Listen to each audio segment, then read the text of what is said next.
Everything stated in this video is my opinion and my opinion only. And just like everything else in these cases we discuss here on this channel, everything is alleged.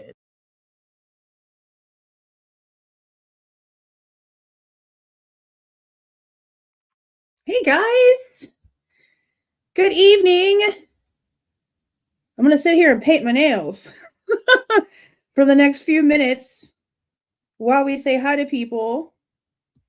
Because I know the intro is not a full 5 minutes. It's like 4 minutes and some change. I'm also thinking about shortening it to make it like 3 minutes. But I do like to come in here and say hi for the first 5 minutes or so to see what's going on with you guys, especially those that jump in here early. Hey there, Mr. Kevin. Haven't seen you in a while. How you doing? Hey there, Eve. Can't catch this live. It's 3 a.m. for me. Holy crap, I know I forget y'all's times. Time differences are crazy. My question would be, will they test the samples that were never tested? It looks like a multi-perp job. It sure freaking does. Catch y'all tomorrow. Oh, gosh. The only thing I can say about that is this. We know from Kohberger being fully excluded from the DNA mixture that was in the nail clippings from Maddie's left fingernails. And that's the only one that we've seen so far. Bet there's more, but we know that there was further testing done in order for him to be completely exonerated from that, but that it wasn't until the defense initiated that the state then had to come in and copycat what the defense did in order to come to that finding, which they did. And they found that when further testing was done, when it didn't just stop at inconclusive and people used their brains and the tools of 2020, whatever the frick year it was that this all went down with the testing, that you can actually come to a conclusion. Yeah, he was excluded. So I can only hope that they have done this with other samples. I don't like the fact that all of this has no answer. There's no reason for there to be any unknown DNA in that house, from the walls, the bedrooms, the knife sheath itself. They should all have a conclusion. All of them. So maybe some more of that information would have come out if we would have gone to trial. Maybe some more of that information will end up coming out in documents. But guys, look how long it's been since that third order came out from the judge. And they dropped some information and they screwed it all up because they didn't redact it, and it got taken away the same way that they played games with the photo drop from 1/20/26. But instead of doing the redactions and reposting the documents to the Idaho Case of Interest website, they're just not doing shit. There was like a couple weeks ago, I guess it was now, a response from the state that was sealed, and it's just something stating that their response is being sealed. But we've had nothing else. And the weird part too about those photos, there's been some discrepancies about those photos. The more recent ones. TMZ is so freaking far behind. And I think the only reason why they're even posting anything about the Kohberger photos, or shall I say the crime scene photos that came out, is because a lot of people are finding things in the Nancy Guthrie case to make comparisons to when it comes to like IgG and DNA and all this other DNA and gloves and all the crazy stuff. And we will talk about some of these crazy like patterns and consistencies, weird things separately, and just like a random ass video, because there are quite a bit of weird things in the Nancy Guthrie case that we're seeing that are like mirrored to the shit that's going on in this case. I would hope that they finalize some things and don't just leave a lot of stuff hanging, because that'd be like so dumb. That'd be so beyond stupid. It really would be so beyond stupid. But I don't know. I can only hope. Judge Hippler froze Dylan's phone records, denying the public the truth and putting more people in danger. So can you tell me where you saw that? Because I've seen people talking about that for like a minute, but I've not seen a document that has frozen Dylan's phone records. I know that some more of her phone record information was supposed to be coming out in court. Messages, bubble messages between her and her father, and a couple of other things. We also had one of the text message and 911 documents that was supposed to come out in this third order. I haven't seen anything personally, and again, I could be wrong, I don't see everything. I just see as much as I possibly can when it comes to official information, but I have not seen a document that does that treats Dylan's records differently than anyone else's. So if you know where that's been factually done, I would really like to see it so that I can talk about that and put that piece into this. But I haven't seen that, guys. I have not seen that. Hey, MDP. How you doing? How you doing? Catching up for tomorrow. Yes, this is live, Christine. Well, you gotta watch the titles. You've got to watch the clues. Yes, hey there, Jeep. How you doing? Hey there, Christine. Again, I'm glad that you made it back. Suit not against BK, it's against WSU University. Yeah. No one ever said it was against Bryan Kohberger. I don't see anybody mentioning that in the chat. Maybe the streams got crossed. Hey there, Stephanie. How you doing? Just want to thank you for all the time and work you put into pursuing the truth and justice. I appreciate that. Thank you. Can't be redacted. Finally made it. Passing meds and solving crime. Multitasking. Yeah, I gotta love multitasking. Hey there, Carla. Yes, I hope so. Toddlers are still going 100 miles per hour. Oh, I don't miss those days. Ariel and Slate are 23 months apart. Oh, yeah. While working, everything by yourself, college at the same time, going back and forth. Oh, yes. Ginormous insanity. I don't miss the toddler days. Good luck, mama. Good luck. Hey there, Crystal. How you doing? Hey there, Cammie. Hey, is it Trish? How you doing? Oh, yeah, it's open discussion. Open discussion. I even said in the community post, if you bring me something that, you feel like proves to a certain extent with a theory that Kohberger is the guy, I'm open to discuss that here on this channel. I've never not been open to discuss it on this channel. I just need it to make sense. And a lot of stuff that people come up with that, I can't find the logic in it. And I do tend to find myself being pretty logical. I think that's why a lot of people don't like me, because I try to find the middle of everything. Like, I can feel bad for the Goncalveses losing their child and still be like, why are you lying about shit you shouldn't be lying about? I'm sorry if that offends people, but that's never going to change. As long as they keep lying, we're going to keep asking them why they're lying. Hey there, Jackie. Hey there, Aphrodite. Hey there, Crystal. How you doing? How you doing? Hey there, Ram Ram. Oh, good evening, everyone. Okay. We are about to get started. Oh, thank you. Thank you for the 10 gifted memberships. I see it, but it's not letting me see it in the thingy so I could acknowledge it. There it is. Well, thank you so much, KS or K Schmidt, for the 10 gifted memberships. I appreciate that. Thank you so much. Okay. Oh, and welcome back, Ice Queen. Welcome back, welcome back, welcome back. Okay. I am... Oh, I know. I can be a jackass. Twitter makes me rage. I didn't realize how dumb the majority of people in the world were until I got on Twitter. And I just can't help myself. I've never done well with stupid. And I'm realizing now that a lot of these people are just like rage bait engagement farmers. And so I've been blocking a shit ton of them. But when I feel like you're just intentionally ignorant, yeah, I'm sorry. I just can't help it. I just can't help it. Yeah, I mean, nothing about my personality changes. I cuss a lot over on Twitter because you can. And I feel like, cuss words are put there for you to be able to express yourself. And I really do have to express my frustration with some of these stupid people as best as I possibly can. So, have fun watching me over there because, oh yeah, I'm just so like, people are just absolutely insane. YouTube unsubscribed you again. That's not shocking. YouTube has been up to some shit over the past few days. Like some real for shit.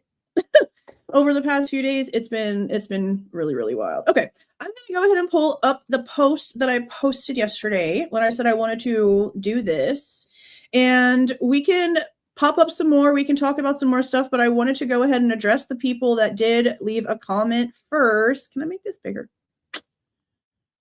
Can I make this bigger? Yes, I can. I want y'all to be able to actually read it.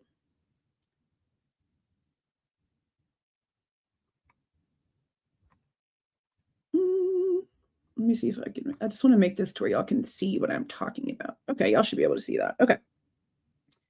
So we're going to go through these first. What I did here was go like, you can only sort from like top or newest. So I did newest first and then went all the way down to the bottom. So they would be in some sort of chronological order. And so we're going to start just at the bottom and we're going to work our way up, and then we'll look over to the chat and see if there's any other questions. So just for the record, you do not have to pay me for me to read your question. I know that a lot of channels do that. That's crazy to me. That's crazy to me.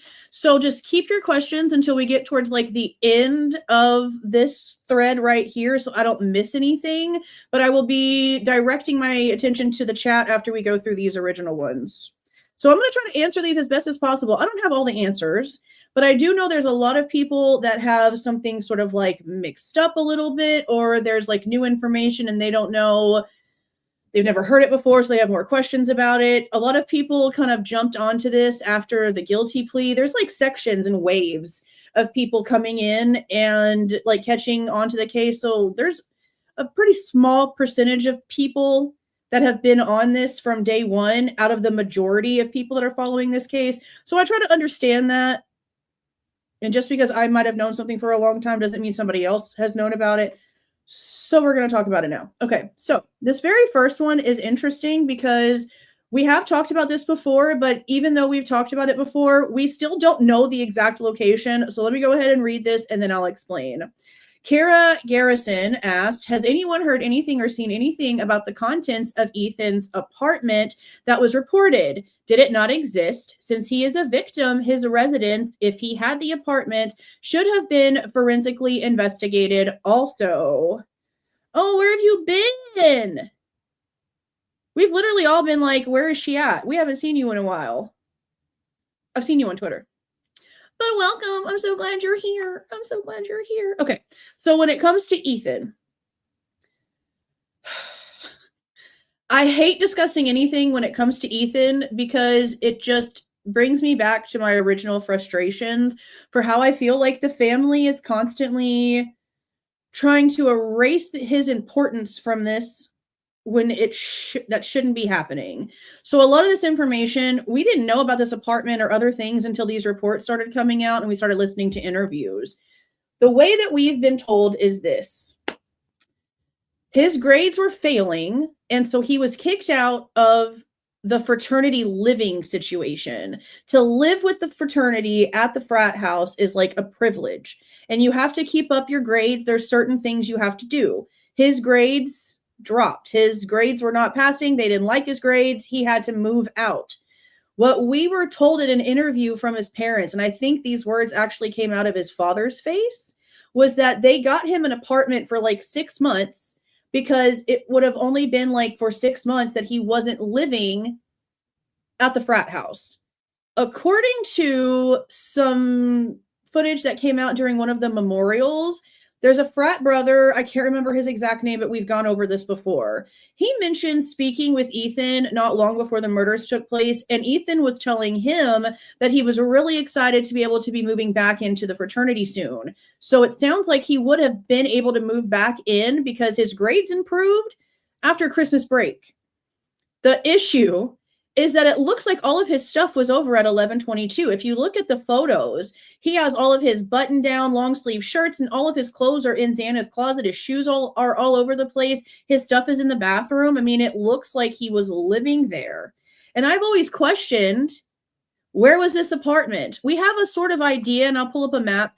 We have a sort of idea about where it maybe could be because of like the context clues that we've been given, but we don't really know for sure. I haven't seen anything that's told us for sure where these apartments are. We just know that they're sort of behind a gas station that's sort of close to the house. But when it comes to the time frame, we don't know, sort of like 6 months. But I question why, and I've mentioned this, some of you might have heard me say this before. If you have a place all to yourself, and it's not a party place where people come in and out. It's not a shared space where there's roommates. And that's what we were told, that it was just for Ethan. I personally would have wanted to go and spend time over there at that apartment, being a couple, to be alone with my person instead of being in this house with all these people. That's just me. They seem to be more people-y. So maybe not. Maybe that's the reason why he seemed to have stayed over there with Xana for the majority. But no, he definitely did have his own apartment. And I haven't seen any documentation or anything that could have maybe given us an idea other than a couple of context clues. What we've sort of come to understand is that it's over here somewhere behind the 76 gas station. Now, there's different apartment complexes back here. It could be this way. It could be this way. It could be right behind it. It's somewhere in this vicinity. But as for if they did any searches over there, if we had the address, we could probably FOIA the information and see. Unless there's another way that I can word the FOIA in order to try to find this information. And I don't know if anyone else has tried to. But no, you're right.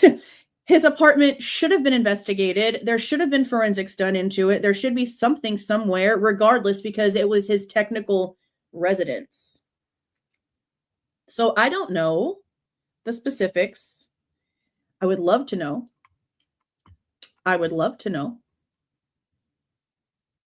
Yeah, I'm going to try to figure out a way to word a FOIA. Maybe something about Ethan Chapin and any of his residents. Anything considered a residential address in that area. I don't know. I'll have to sit down and put some words together and see if I can figure it out. Okay. Let's see. This one says, this is from La Fugitiva 5150. In the first few days of the crime, I 100% remember on more than one report for what that's worth. Oh, my nail polish is going crazy. That ISP did not have enough swabs, vials, etc. to process the scene. So they borrowed from WSU's criminology lab. If this is true, I can help but wonder if there was some cross-contamination happening. I have never heard that before in my life. I have never, not once, heard that ever. It looks like nobody else remembers hearing that either. Anybody hear this before? I've never heard this. Not to say that it's not true. I've never heard this. As far as I understand, they didn't have issues with equipment because it was coming from Idaho State Police. There's even photos of this ginormous like stack of Q-tip boxes, like after they've done the swabs and they've put it back in the box and they've like labeled it. There's like a ginormous stack of them. Yeah, I've never heard that before. I've never heard that they had to borrow anything before. Not that it hadn't been said by somebody, but I definitely had never heard that before. Okay, so this one is by Play Misty for me. This is Blue. She's probably in here. Okay. She says, what are your thoughts on Ethan being a CI? He had his own apartment that he could have taken his girl to. Yes, that's true. That's what I said. Instead, he crams it up at 11:22 with noise, no privacy, cops always there, etc. MPD, not ISP, looked over this elusive apartment. Do we know if he went to, do we know that? I mean, I want to assume that. I'm assuming the MPD, ISP, the feds, and everybody would have gone over there. I really wish we knew that information. MPD, not ISP, looked over this elusive apartment, only the feds. Did the Chapins have cameras installed to keep check on Xana and who was coming and going from there, or what was coming and going from there? You mean like his apartment? Maybe that's why he didn't want to stay over there. Maybe he felt like his parents were watching him, keeping tabs on him. That'd be a reason not to go and stay at that apartment, but I don't know. Now this whole CI thing, it is really confusing, the CI thing, because there is a spot in body cam where a lot of people think that that's what Lanier is saying at the end. And I understand why people say that's a possibility. They're speaking real soft. They're pulling each other away from the rest of the people so that no one can hear the conversation. His body language is very defensive and he's trying to keep something quiet. But I can't guarantee that that's what's being said. I can't guarantee that's what's being said. When the audio is so low that you're having to assume, that you're having to guess, you can't say that's a 100% concrete on anything. Even if somebody is just going in there and trying to figure out what might be in the audio, if it's any sort of anything, you can't just assume unless it's actually 100%. I mean, I really don't know how else to explain it. When you're having to guess because it's so low volume and you can't read their lips and it's just a possibility, you cannot sit there and concrete that down as something that is, because we don't really know. Is it possible? Hell yeah, it's possible that any one of them could have been a CI. Very possible. I know that somebody being some sort of confidential informant would explain a lot of the bullshit secrecy in the entire situation, but I just don't know if it would be Ethan.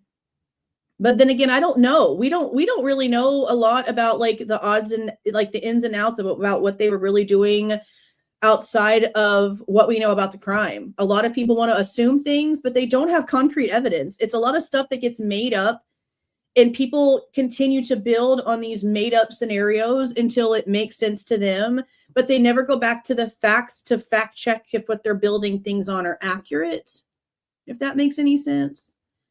So while I know this is something that is out there, I can't completely agree with it 100% that that's what's being said, but I can still say it sort of does sound like that might be what he's saying. His behavior makes it seem very possible because of how secret they're acting, and it would explain a lot. But as for who pointing the finger at someone specifically, I can't do that. We don't have enough. But it is an interesting thing to think about because it would explain a lot of the crazy stuff. It would explain a lot of the crazy stuff. Okay. Now we have Nene's, and she said, do you think any of the parents believe BK is innocent? Most of my questions are rhetorical. Why tear down the house? Why so many stories about how they were found? Was Bethany home? Why was Murphy just standing in the bedroom? Wouldn't he have barked? Wouldn't he have had to go pee? Wouldn't he have left traces of, I guess that's supposed to say blood? Why and how did they really go after BK? I can't speak for everyone that is related to the victims in this case. I can't speak for everyone. Just like the Goncalves' behavior does not speak for everyone. I know for a fact more than one person that is related to the victims in one way or another not only had and still technically does have severe issues with the way that the Goncalves were behaving about this entire thing, but on top of that, we're asking a lot of questions. Are they still asking questions? Yeah, to an extent, because nothing feels closed. Nothing feels concluded. And again, just going to the Goncalves, we've heard from Olivia herself that she took the time to go down and speak to the state and left with more questions than answers. She was expecting something. She left with nothing. And again, this was months after the plea. Will they do anything about it if they're still just asking questions with no actual answers? Probably not with millions sitting there on the line. That's why it's interesting to me that the Goncalves are now backtracking. And this is the video that I put out earlier today, that they're now backtracking on if Kaylee actually lived at 1122 King Road or not. Because if she didn't live there, then they can't say, oh, Kohberger was stalking her and stalking the house. You know, all the lies that they're trying to tell if she wasn't living at 1122 anymore, if she actually had moved out. But we already know she wasn't moved out. We've seen all the proof that she wasn't moved out, but they're the ones who originally told us that she had moved out. So knowing what is writing on this lawsuit, of course, they're going to try to come in later and they're going to try to sweep up the mess and they're going to try to clean everything up to where it's not so noticeable, all of the bullshit. So even if they did have questions, who are they going to answer to? Their kids are gone. Who are they going to answer to? They can either sit there and be stupid to the facts. Sorry, not sorry if you take offense to that. I don't really give a shit. I really just don't. They can sit there and be stupid to the facts and maybe collect a check. Or they sit there and start asking questions and everyone starts like turning on them. Their child is not here. And their child is the only one that these people would actually have to answer to for their behavior. Everyone else is going to go along because they're the ones that are here to keep the reputations nice and shiny, keep all that tarnish away. So even if they did have severe questions, would they do anything? Would they step up and say, hold on, I know what you told me, but I also know what you didn't tell me. So how about you explain it some more? Because I have too many questions.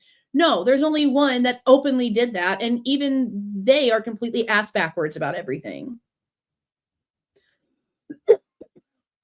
Now, if they would all get together collectively, there would be a lot there. They don't need permission. They literally could all get together in a room together and turn on a camera and be like, hey, hi, we have questions and we're making this public together as a unit. But they won't. Again, lawsuit, millions. Millions. Yeah. And that's honestly what's really annoying about the lawsuit response from WSU. Now, I recorded that today, the one where it's a bunch of repetition, and I'll get it out. I don't know if I can get it out tomorrow, hopefully Monday. I have to get some sponsorship stuff done this weekend. And that's the goal for this weekend. So I don't know, but there's been additional responses from the plaintiff side now because they're arguing. Hold on, guys.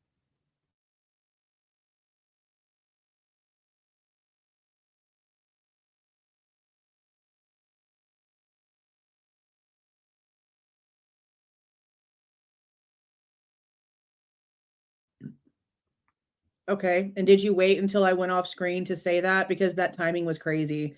That's cool. People confess to things they don't do all the time. Have you not been paying attention to what's been going on with the yogurt shop murders?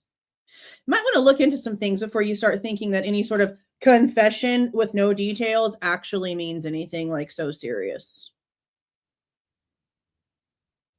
Seriously.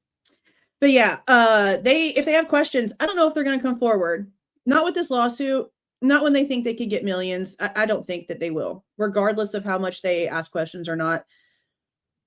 The money counts too much to them. I think so. The tearing down of the house really pisses me off. And the reasoning behind that sort of got more concreted when the messages between Steve Goncalves and Brett Norton, the TikToker, came out, and he was telling her that the grand jury for the the federal grand jury, they all literally told the state that they wanted to visit the home. Now, did they get to visit the home? We never saw any reports of them going to the location, and the grand jury was before everything got destroyed. So the state was damn well aware that come trial, that the real jury was going to want to see the house. And even if they did deem it too unsafe for people to go in and walk around in, they could have still left it up. They could have left it where they could have still visited the house. They could have walked around in the yard, got a feel for the area, the dynamics, the acoustics. I mean, what would have been the real harm of leaving it there? They took something that happened off campus that they said was a distraction, left a hole and a bunch of emptiness, and then put an actual distraction on actual campus, making the entire thing completely redundant. They did that because they're hiding truth. They're hiding something in tearing that house down. No one's ever going to convince me otherwise. Now, I don't know why there were so many stories about how they were found, other than the Goncalves came out here with some lies.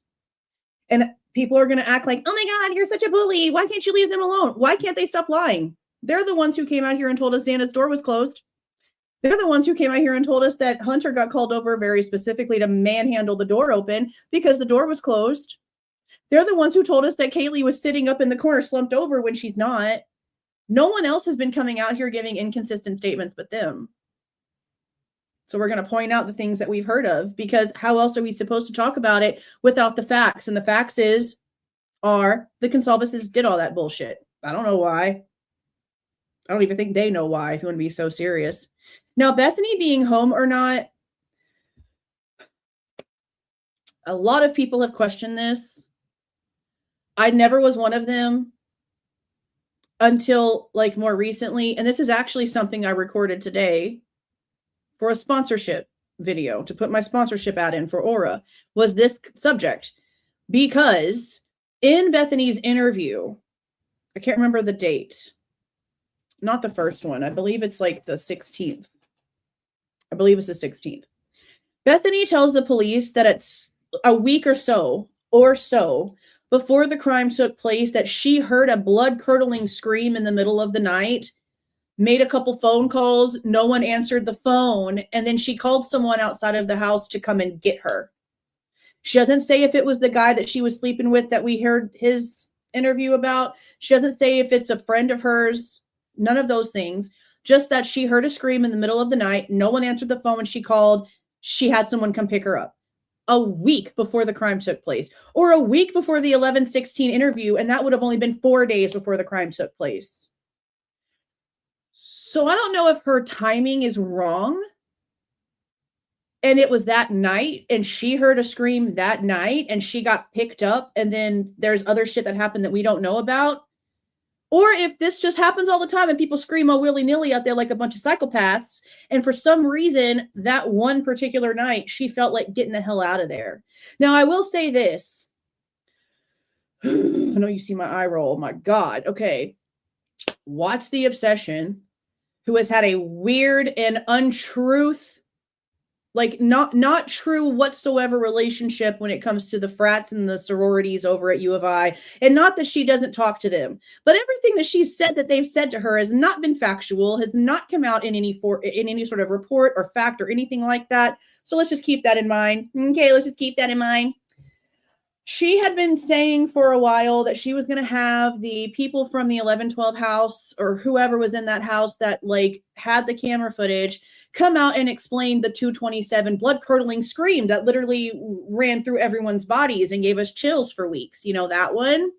Well, I went back in today and finally got the chance to listen to the live. Thank you, whoever put in the comments that she doesn't start actually getting to the damn point until after 2 hours in, because damn.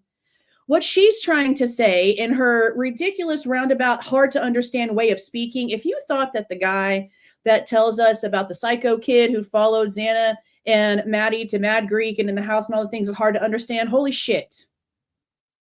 Holy shit. What she's basically trying to say is that the people at 1112 had their windows open the majority of the night, and the timing that I'm hearing is like 5 o'clock in the morning. 5 o'clock in the morning. So that's like red flag number one. I have so many questions if you had your freaking windows open till 5 o'clock in the morning, but neither here nor there. What she's basically being told by this person is that that blood-curdling scream was some idiot who was drunk and high getting broken up with. Yeah, that's the story. That's the story. So we're going to talk about that. We're going to talk about it. We're going to go over it in a live, what was actually said about this situation. Because what? What? You're telling me that someone got broken up with and that's the sound that they made? And the reasoning why it's heard on the Linda Lane camera is because the windows were open until 5 o'clock in the morning. So you didn't hear the murders happening? You didn't hear Murphy barking his head off? You didn't hear the thuds? You didn't hear the car leaving? But your windows were open till almost 5 o'clock in the morning? Okay, we're going to be going over that information. Because that shit makes no sense to me. No sense to me. Especially since the 2:27 timeframe for the scream is around the same time that Dylan, was it Dylan? No, that Bethany and Maddie are apparently taking Murphy outside.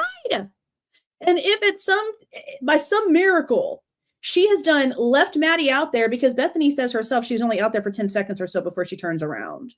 If by some coincidence, Bethany is already back in the house by 2:27 when this scream happens. You're telling me those windows are wide the frick open. You're in your bedroom on the first floor, like as close as possible than everyone else in your house to 1112 where the scream is coming from.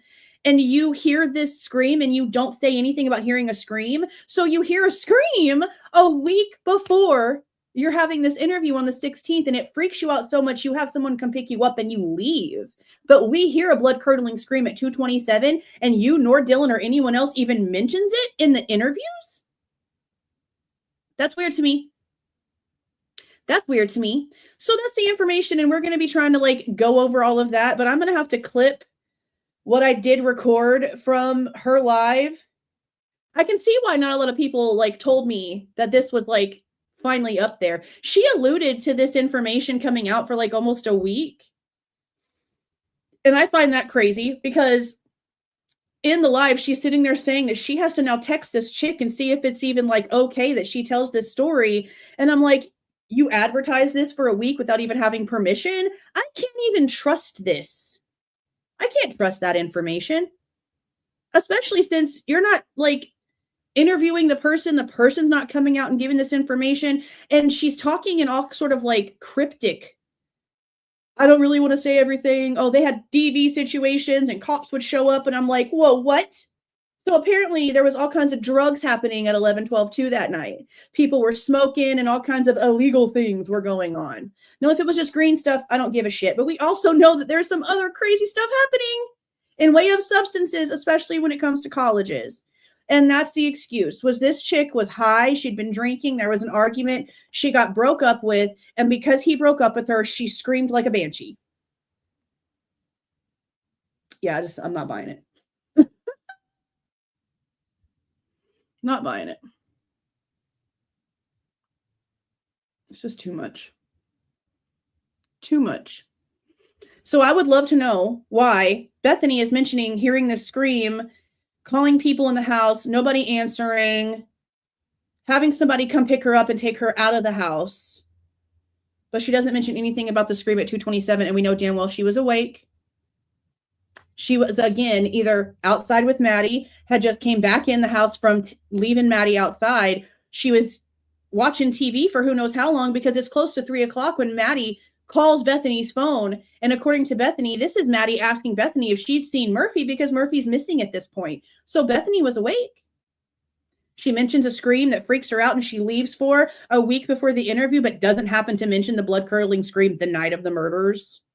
So that's why I'm confused. Like, did she leave? Did she leave? Did she come back?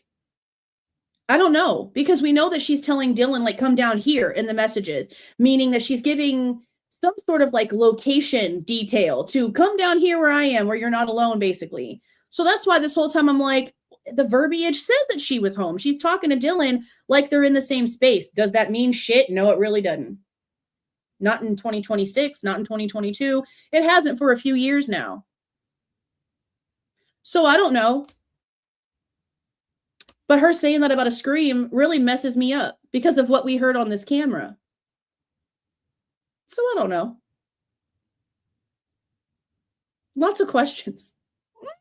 Lots of questions. Now, the stuff about Murphy drives me crazy too, because it's very possible that he was bathed and dried and put up all in that 8-hour period. We know that people are seeing in the Idaho State Police photos what looks like paw prints on the floor in Maddie's room. Explain that if he was just in Kaylee's room the whole time and the doors were wide open. Maddie's door did not become closed until after the police got there and went upstairs.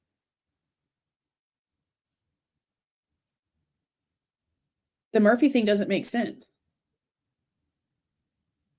The Murphy thing makes no sense. Doors open. He doesn't walk around the blood. He doesn't go into Xana's room. There's no paw prints in the blood in Xana's room. There's just like wet humidity prints of paw prints in Maddie's room. They didn't forensic the dog. They didn't see if he had any blood on him because he just simply looked like there was nothing on him. They didn't do anything else. They didn't do anything else. Now, the whole thing about why would they go after Bryan? They're going to go after whoever the evidence is telling them to go after. And my whole thing with this is that something happened while the knife sheath was still, in my opinion, and I could be wrong, but something, in my opinion, happened to the knife sheath and the DNA while the swabs were originally like being done. Something happened because that swab that Bryan Kohberger's DNA was found on was a resubmitted swab, and there's no paper trail for the first one. Like, we know that they're saying that it got sent in. The Q1, Q1.1, 0.2, 0.3, 0.4, and then later on we have 0.5. But in the Idaho State Police records for the forensic lab, resubmission is checkmarked next to the Q1.1 swab on a different date. Something happened.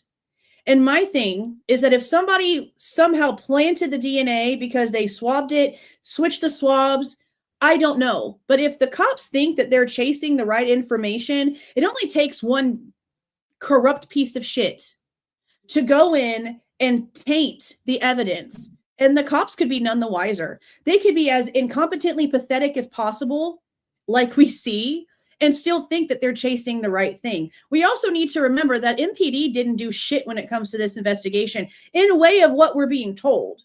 They were running other lead suspects. They were looking in other directions until they got the phone call in 1219. And even then, Brett Payne said, they didn't tell us it came from the knife sheath.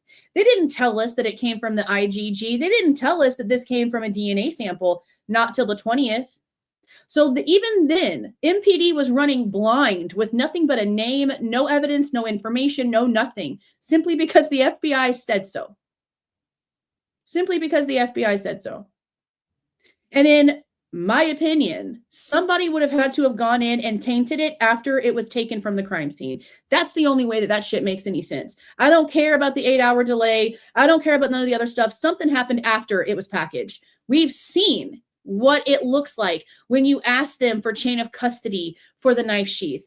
Do we remember? Do we remember the photo that we got of the evidence bag, and every single line, no matter the date, no matter the name, no matter the person, was all written in the exact same handwriting and the exact same marker? Like, it was all written just to take the picture to appease the FOIA. I don't trust nothing when it comes to this. So something happened in between the 13th when it was picked up and either the 16th when it was picked up from Moscow and brought over to ISP, or it's the one Q-tip itself. Whatever happened with that one Q-tip having to be resubmitted, that's your answer. In my opinion, I'm just looking at things from the outside. Hey there, Ice Queen. So Ask Queen asks, I have so many questions, but my biggest one is Xana and Ethan's timeline. Why a timeline for Maddie and Kaylee, but not them? My biggest question, especially since we see that in Brett Payne's original document, the one that came out that was like a bigger report, he has a lot more information about Ethan in there. Like, a lot. The Chapins took over, the school took over, and for some reason, their main goal was to erase Ethan out of this as much as possible. So again, I understand why some people think he could be a CI and there could be something going on there. I get that. I can see the connections people are making. Very big possibility.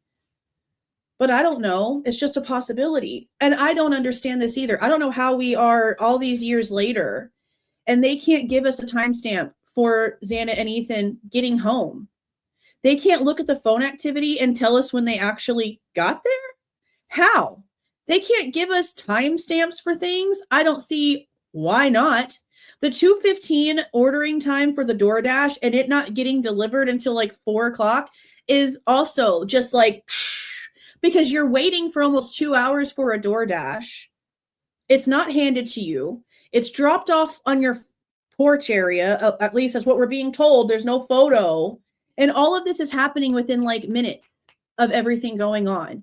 And to this day, they refuse to tell us what was going on with the contact being added to Dylan's phone mere minutes before this shit would have popped off. 8 minutes before that DoorDash was marked as delivered. Dylan, who is not asleep, not going in and out, she's in her room just doing whatever the frick she wants to do, is adding a contact to her phone 8 minutes before the DoorDash is dropped off. That's another reason why it took so long to get the real, how do I put this? I guess like the real ambiance, I guess, about what really happened that night.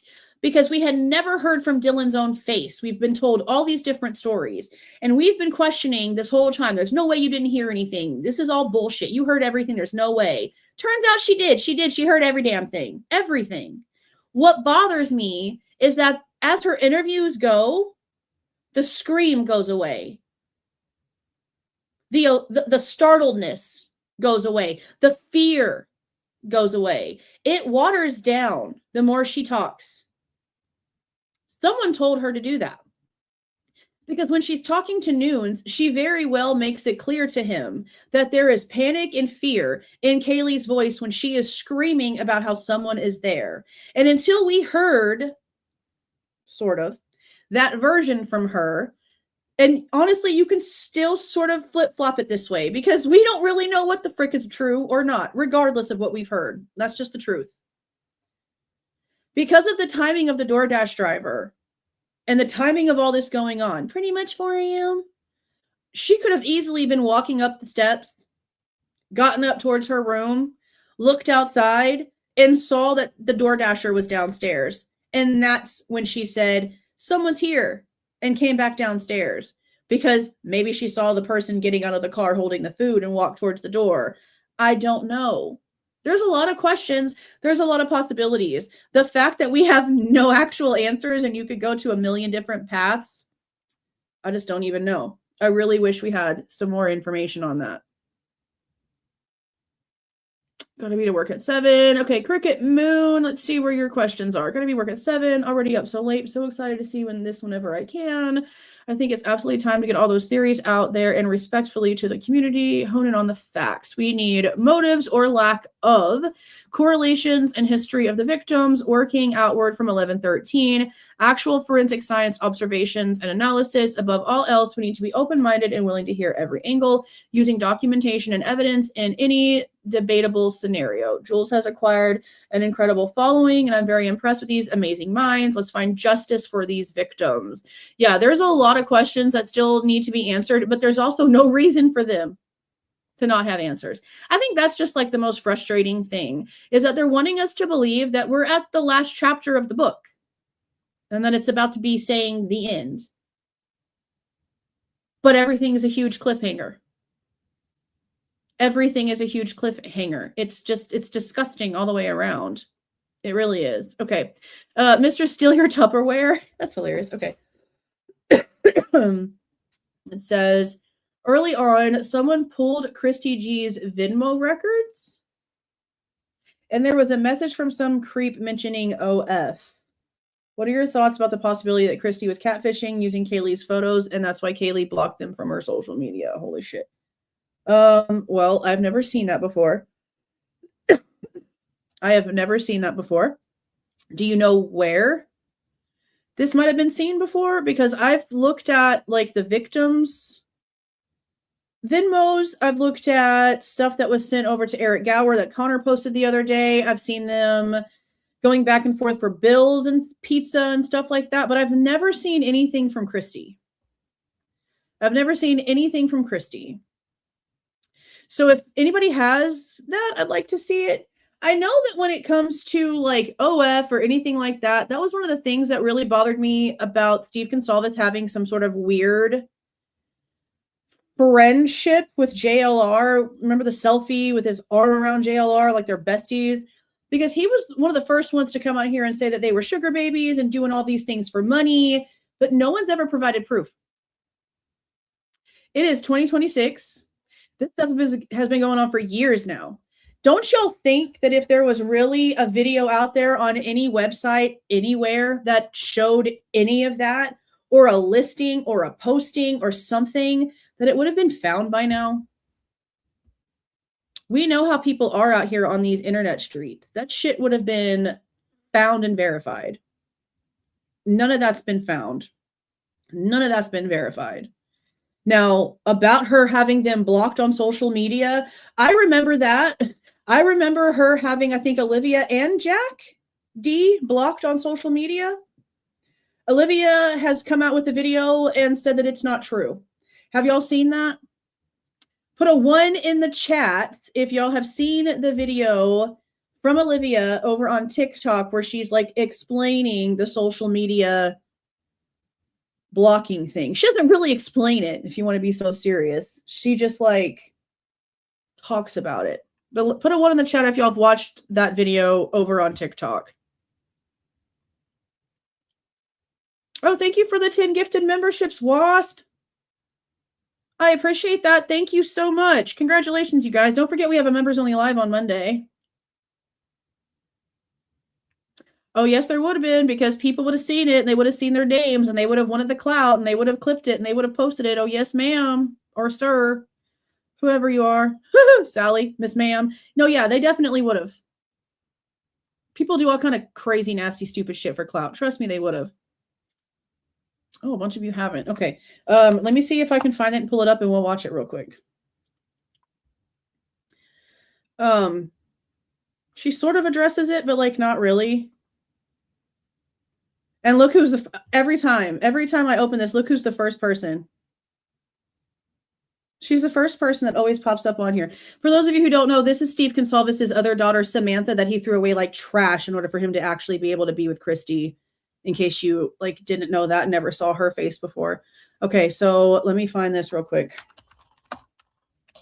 Is it still Goncalves? Spelled that all kinds of wrong. Yeah. Okay, let's see. I'm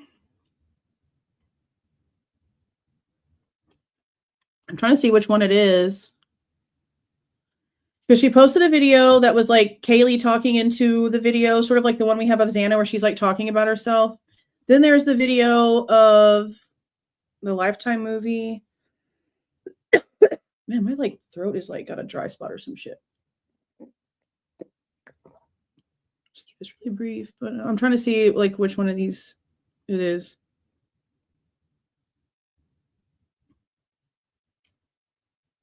I feel like I just took a screenshot from one of these videos. Because I mentioned it the other day in the live about how she starts talking about right here. I'm sorry I'm coughing so much. There's like an itch in the back here, and I can't get it to go away. Okay, we're gonna watch this. Oh, welcome, Bootsy. Welcome, Bootsy. Oh, I've got my coffee, but it's not working. Samantha is gorgeous. That's the thing. All of their kids are freaking pretty. Like, have you seen their youngest one? What's her name? Autumn? Whichever one's going off to college. Like, as ugly as I feel like Steve and Christy's souls are, their little Grinch-ass hearts, they made gorgeous children. They really did. All of them. All of them. Okay, we're going to listen to this real quick. This is about the blocking. Listen to what she says about what she was helping Kaylee with, because this is where I feel like information about the dates in which she became a full-time position employee might be different than what we originally heard. Marshmallows help? I don't have marshmallows. I guess I can go bust open my hot chocolate. I don't know. I hated that because Bullhorn Betty is such a shit human. I don't give a damn. She's such a shit human. And I really do feel like Olivia, Chronicles of Olivia, she's a bit odd. Okay, I've made my stance on her clear, but she's freaking talented. She's really, really good at putting like a story together. She's really good at the editing. She can make the things flow. But her association with Bullhorn Betty was not doing her any justice. And I still find it really crazy that her and Steve Jr. are getting married. I don't know if they're already married or if they're still just engaged, but I just find it really odd because all that Steve and Christy do is talk shit about people like me and Olivia, you know, their future daughter-in-law. They make it sound as if what she's done for her entire adult life pretty much is shit, is useless, when they're the ones who reached out to her and Bullhorn, and that's how they met JLR. They are the ones who initiated all of these relationships. They initiated it with that Forensic Frenzy chick and with Daniel from Drunk Turkey and with Gray Hughes and who knows who else that we haven't seen yet. We've also seen the weirdos that they've been out here trying to push here recently. Like, it's crazy that they sat here and talked all kinds of shit about YouTubers and streamers and people on TikTok while having their own army of little weird ones that they send out there with some bullshit information and they think they're making a dent in something. They're literally like the what do you call it? Hypocritical in like everything. Literally everything. It's so insane. Okay, let's listen to this. Like, this is stupid, but I'm going to address it because it does matter to me. Comments like this. Olivia's been KG's advocate, but she stopped communicating with Olivia 3 months before she passed. She blocked her from all of her electronics and her phone. Why? Quit saying you're alpha when you are a follower. I'm not sure how I missed Kaylee had Olivia blocked because she didn't. I don't fucking owe you anything, but yeah, I'll go ahead and provide my proof because it does matter to me that I'm not put in this light. Here are our last texts, November 11th. So she's going to go off about text messages going back and forth, but what's being talked about is social media blocking. I believe Instagram is where they were blocked, Olivia and Jack D. So while you've got text messages, that's fine. But Instagram is what's being asked about.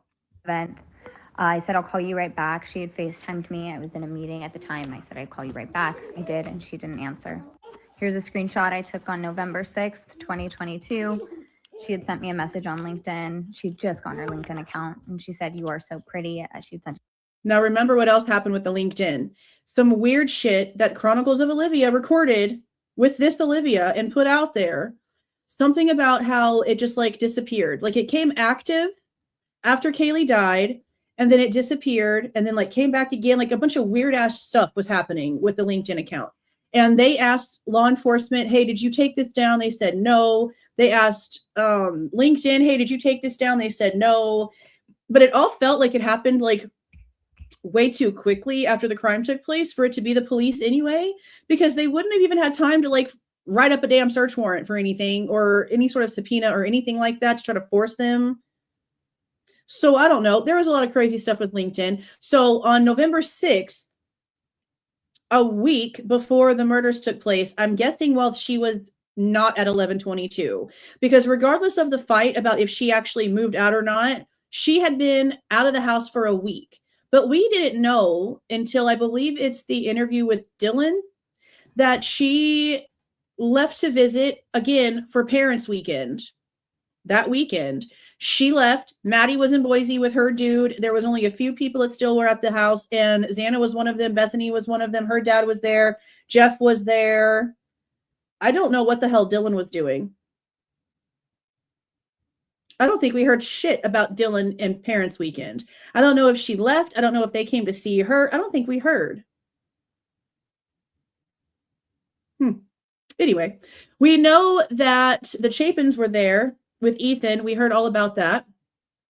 But that would have been about like this week, like that weekend, the Parents Weekend. And then that whole week, Kaylee was gone. So this would have been created in that week that she was not at 1122. So it was literally a week old when it started acting up. That's crazy. 3 days ago, so no, on November 3rd. This one's going to require a little bit of context, but it's a shared note between us for our plans for the Thanksgiving trip that we were planning on seeing each other for. Here's the second half of it. This is going to be relevant in a minute. Here's more texts of us communicating these plans together. I said, I called Hands to Art 3 days time, so we should for sure be good on Sunday or maybe. Is there a date on this other stuff? Here's more texts that we were planning.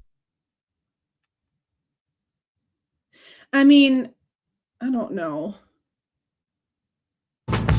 So stuff like this is stupid on Sunday or maybe. I don't know. I wish there was like years on this, like real dates. I'm gonna have to go look at a calendar to make sure this is actually 2022. Therefore, here's the second half of it. Tuesday. It's gonna be relevant in a minute. Here's more texts of us communicating these plans together. I said, I called Hands to Art 3 days time, so we should for sure be good on Sunday or maybe Monday, which if you go back to the note, that's what it says. This one requires a little bit of context too. So she was asking her manager at the time This to part. give her a full-time role because she was an intern at the time. See right here. I want a date for this. If she's creating a LinkedIn on 11/6, and now you're showing me where she's discussing going from being an intern and her internship ending in 8 weeks to then switching to a new, like a permanent position. I wish that we would have dates because this isn't right before the crime. This isn't right before the crime. If she already had all these plans in place for getting the hell out of there and graduating early, this would have been way before that. Requires a little bit So this doesn't really tell me that she didn't have you blocked on stuff before the crime took place. Text too. So she was asking her manager at the time to give her a full-time role because she was an intern at the time, and this is the message that she had written him. I'm going to read this out loud. Oh, 20 gifted memberships, Lady Di. Thank you so much. Thank you, thank you, thank you. Congratulations to those who got a membership. Okay, so this is from Kaylee to the guy that ended up being her boss. And it says, I wanted to open the line of communication regarding the goal of getting me on full-time with Extreme. As discussed previously, something internship is ending in 8 weeks. Within something 8 weeks, I would love to have a roadmap as far as my future with Extreme and what to expect the interview process will look like. Yeah, I can't really see it behind Olivia right there. Additionally, I would love to take initiative in these last 2 months to prove my experience during my internship has prepared me for a full-time role, however you see fit. On my end, I have kept track of all of my goals and accomplishments and spent a ton of time using resources offered by Extreme to train myself on tools that I don't get a ton of exposure to within my internship, but anticipate I will be using in the day-to-day within a full-time position. I know the certainty of full-time employment is never guaranteed, but I did want to touch base with you on this topic so that I have a better understanding of my future with Extreme and with my career. I have gained a ton of experience during my internship within an industry I knew very little to nothing about a few short months ago and could see myself succeeding in a full-time position at Extreme. If there is more I can do to prove this, please let me know, as I would love to stay with Extreme come the end of my... why do I keep doing that? So stuff like this at the time, and this is the message. So this would have been what? September, maybe? Possibly. But she was moving in February. Is February when the job was supposed to start? See, that's another thing that I'm really confused about. So it says that she was supposed to be moving to Austin, according to her Facebook post for looking for a roommate, from February to June only. So she was graduating early in December. What was she supposed to be doing in January? I guess maybe taking a break. That trip maybe is what she was supposed to go on.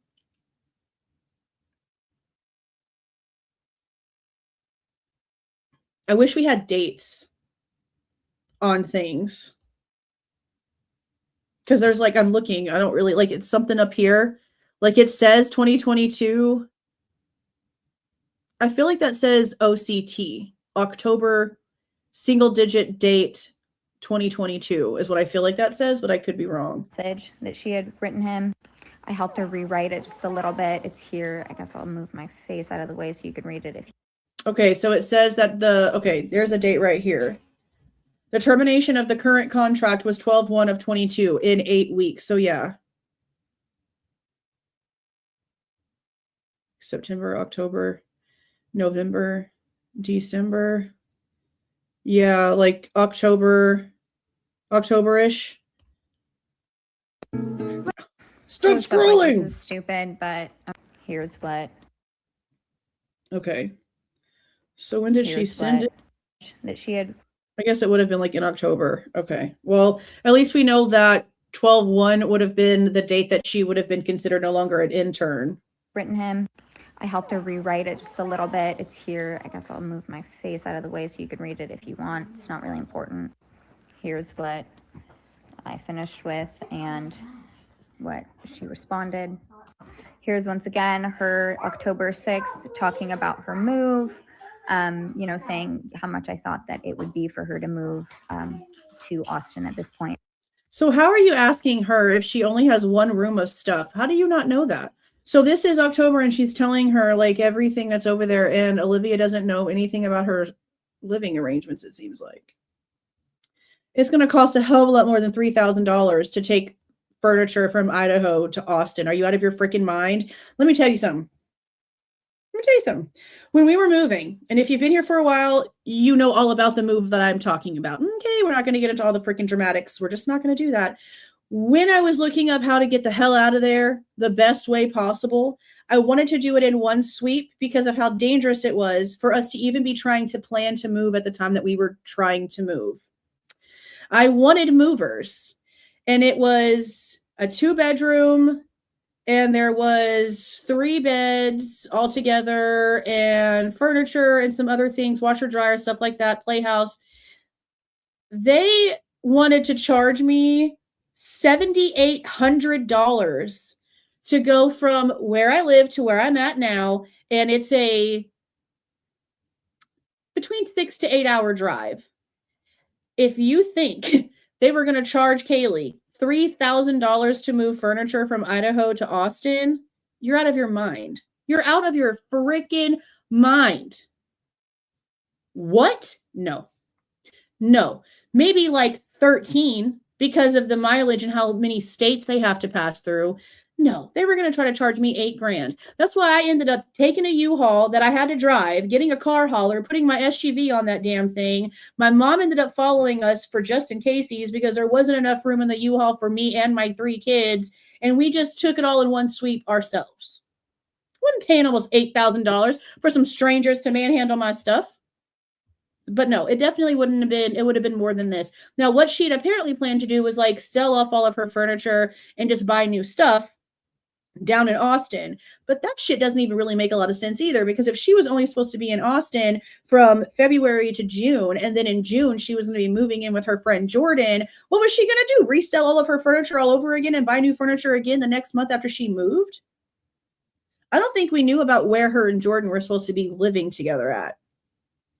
I'm not sure if we heard about that yet. Is what she had thought she was doing. Here's more planning of us for the Thanksgiving trip. Again, this is September 24th. So getting close to 2 months before she passed. September 15th, here she is talking. California. She wanted to move to California. Then why the freaking frackety frack was she moving to Austin? This is so confusing. See, I didn't stop and like read these.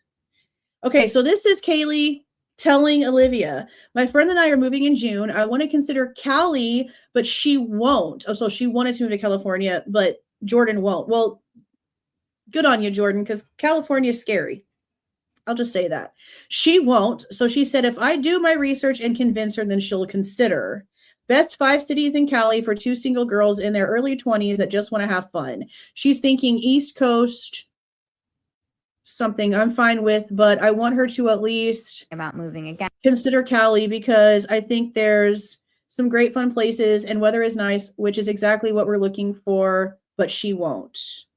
So Olivia is telling her a couple of different cities, talking about how far Coachella is from someplace, and then they're talking about cost of living for California. So why was she moving to Austin? That's the thing that I'm still not understanding. If this is a remote job that she can work anywhere, and her and Jordan were not planning on living together in Austin come June, then what was the actual point?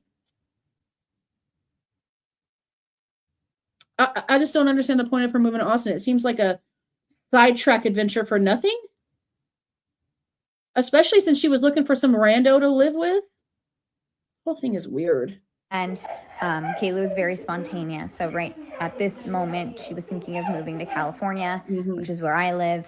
But it wouldn't have surprised me if Kaylee had come to me on November 14th and said, I'm actually planning on, moving to Italy. That's who Kaylee was. That's how she was. She was very flexible like that. Here's more of our planning for Thanksgiving.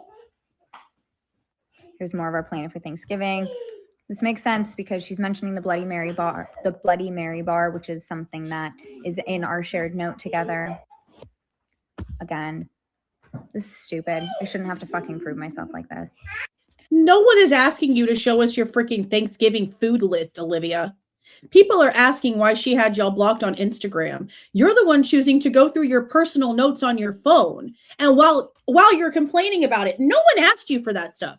They asked why you're blocked on Instagram. So why didn't you pull up your freaking Instagram and prove that that's not the case? That was the question.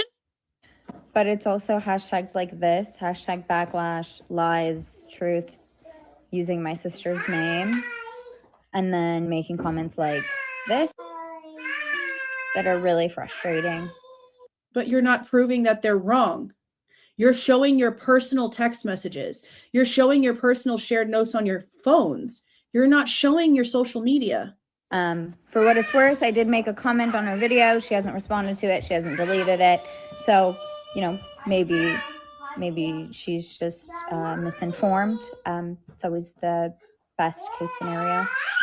While you sit here not proving or answering the question. So this is kind of like pointless because she didn't show the social media. So she didn't answer anything.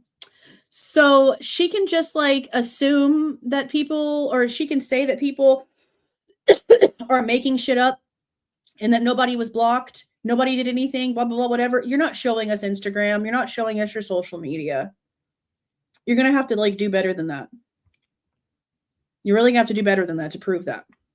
Okay, so now we have Johanna Wiggs, and she says, my spidey senses just keep returning to the frats and also the sororities. The blanket of silence, half-truth, weaponized confusion, and when talking in interviews about the day and night before, it has to be something big, and that could also do with drugs and how they were getting supplied and by who, which could be why the police are also complicit. Jules, what is your number one theory about who the perpetrators could be? I don't have enough information to point fingers directly at people, but I will tell you, before the interview, in the report about the scary kid, you can't tell me shit about the university, regardless. Even now, there's something going on with the reason why the university behaved the way that the university behaved. There's a reason why the frat house, even though Ethan was not living there anymore and he was living in his own place and he hadn't been living there because of his grades, was completely surrounded and locked down by the Chapins.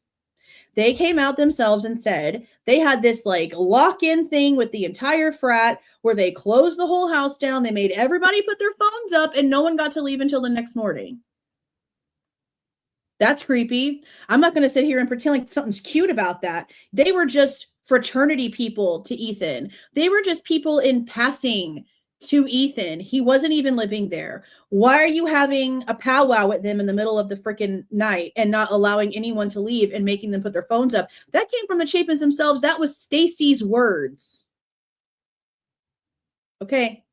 Scott Green comes up and he's the forefront to like every press conference. They're not being honest. They're not being honest. I don't know if the 4chan thing is more correct or what the hell is happening here. All I know is that SV1 is probably the silver freaking cop car and that nothing makes sense and there's no answers. And where we could find answers, they're just making more questions. So when it comes to who, I don't know. I just know there's a lot of shit being hidden. There's a lot of secrets. There's a lot of people that want certain things hidden, and finding out the motivations, the reasons for why these certain things need to be hidden, why these people want these things hidden, all of those things can start chipping away at all the rest of the questions. But when you have a small town that's ran by a university that literally is the reason why it survives, they're going to do everything they possibly can to make sure that that stays the same. I don't know. I just know that the frat looks really sketchy.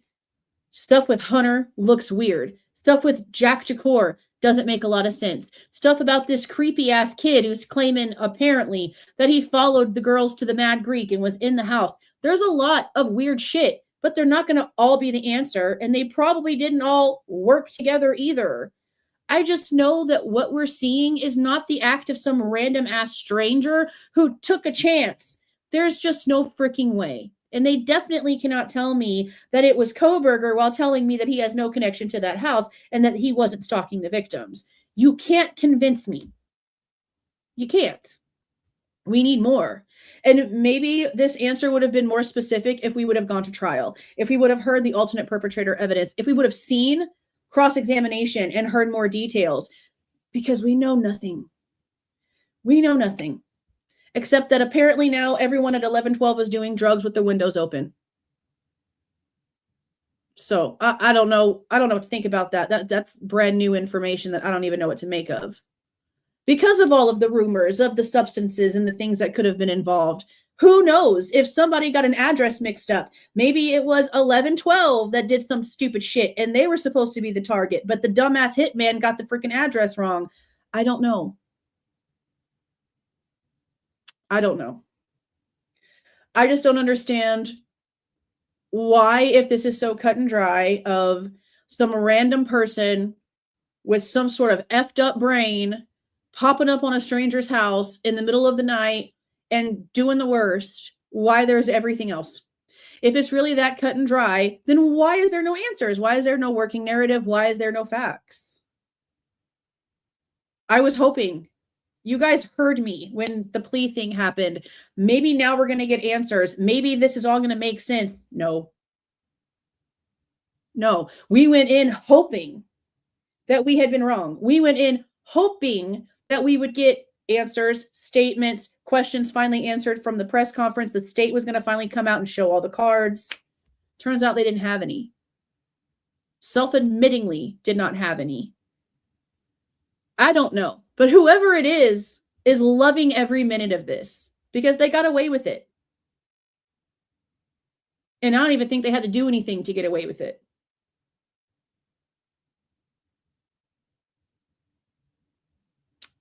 I wish there was a way that we could get non-manipulated information. Ever since we got the FOIA response about the chain of custody for the knife sheath, there's nothing I can trust coming from MPD. There's really nothing I can trust. It looks like they picked up a marker and wrote it all on there simply because I asked for it. And then it's blurry. So if you don't know the players in the game, then you don't even know what the frick it says.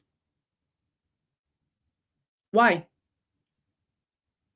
Because they didn't follow protocols, because they left things unsealed, because they allowed the stupidity without even realizing they were allowing the stupidity. I don't know.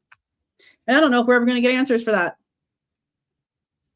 I really don't know. Okay, so Cricket says again, the information I am most interested in is as follows. Stomach contents. Yeah, I don't know why we haven't gotten that yet. I mean, we still haven't gotten the actual autopsies, and I don't know if we ever will. I don't know if we ever will because of how they're acting. All we've seen is summarizations from other experts, but stomach contents is huge because it would say a lot. It would say how long the digestive system was working before it stopped to give a more accurate time of things, because at this point in time, their timeline is going based off of everything but scientific calculations of the body.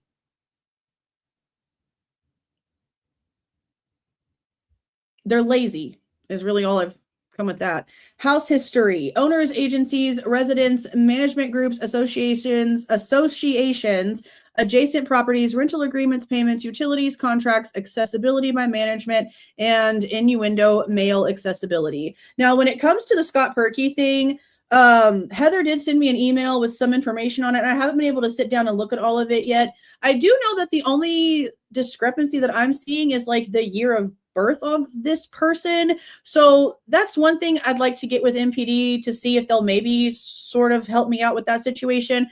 But everything else, like the history where the person's lived back and forth, still connects to that. But I will say I do find it a little strange that he's acting like he doesn't really know Maddie and Xana when he's talking about the Mad Greek incident that happened over the summer. But then again, if you're like a property owner, sort of like the guy that owned this place before I took over the mortgage from the management company giving me the offer, you probably don't know your tenants. You have multiple houses. You've got a management company, Team Idaho, taking care of your stuff. You probably don't know your tenants. You definitely don't know their faces. So there's still questions in that, and I'm still going to go through all that information and try to get all that cleared out because I'd like to make sure that we're putting the right info out there. I just know everything I looked at myself leads to that. But again, I don't know how to look up every little video thing, so I'm still going to look into all the documentation on that. But when it comes to all the other stuff, The management group was Team Idaho. I don't know if they managed other houses in that neighborhood or if it was just 1122. I have no idea. The rental agreements are interesting too, because they still had people on the lease that were no longer living there because there was like some subletting stuff going on, but there wasn't like official lease changes. We do know that we saw Venmos of them sending like money back and forth to each other for utilities, water bill, groceries, different things like that. So it was just like sort of going back and forth. Now, when it comes to accessibility by management, we do know that that one door on the first floor had like a certain kind of lock on it, but then there was like a key in the kitchen. You guys remember when they went into the kitchen and we opened the door, they opened the drawer and there was like a Team Idaho key like in the drawer. So I'm like, there's no way that they would just not allow them to be able to get into that room. So maybe that key was there for like emergency purposes, or maybe it was like an extra key for the front door. But they definitely had a key in the kitchen that has Team Idaho written on it. So I don't know I don't really know what that key was for. I just know they tried to say that they couldn't get in there. The mail thing is really interesting because of what we recently heard about Kaylee's conversation with her friends in September about receiving something from a stalker. They just don't know for sure what it was, if it was mail or something else. It just sounds like she received something that was unwanted. But we also have the Goncalves signing something way back in the very beginning for the law enforcement officers to be able to go in and go through Kaylee's mail, but we never got any information as for what they were looking for. No idea what they were looking for or if they found it. So that's still something we're waiting on. I don't know. Evidence of binding, gagging, or restraining. Well, I'll say that when it comes to like the blood spatter report lady that wrote the report that we did like the big deep dive videos on of all their injuries and stuff like that, there's no mention of any sort of bruising or lacerations or impression marks around the wrists. But it's still really crazy because there was a message that apparently Dylan put on Facebook about knowing when Ethan and Xana came home and seeing them all tied up and gagged and shit like that. And that came from Dylan Mortenson's account. And that's the message in the police reports that Olivia sent over to Mowry. Then he put a preservation request in for. I asked for that information, and the same way they're telling me no about the 351 contact information, they're not giving me that information either when it comes to the accounts that were preserved. Now, the message had been taken down. They claim that there's mutual people from that account that are like Lakeland and like 2 or 3 other people, names that we recognize. So I don't know why Dylan would have put something like that on freaking Facebook as she's sitting out here telling everyone a completely different story. But it's more than obvious that people saw that message because it was asked at the press conference.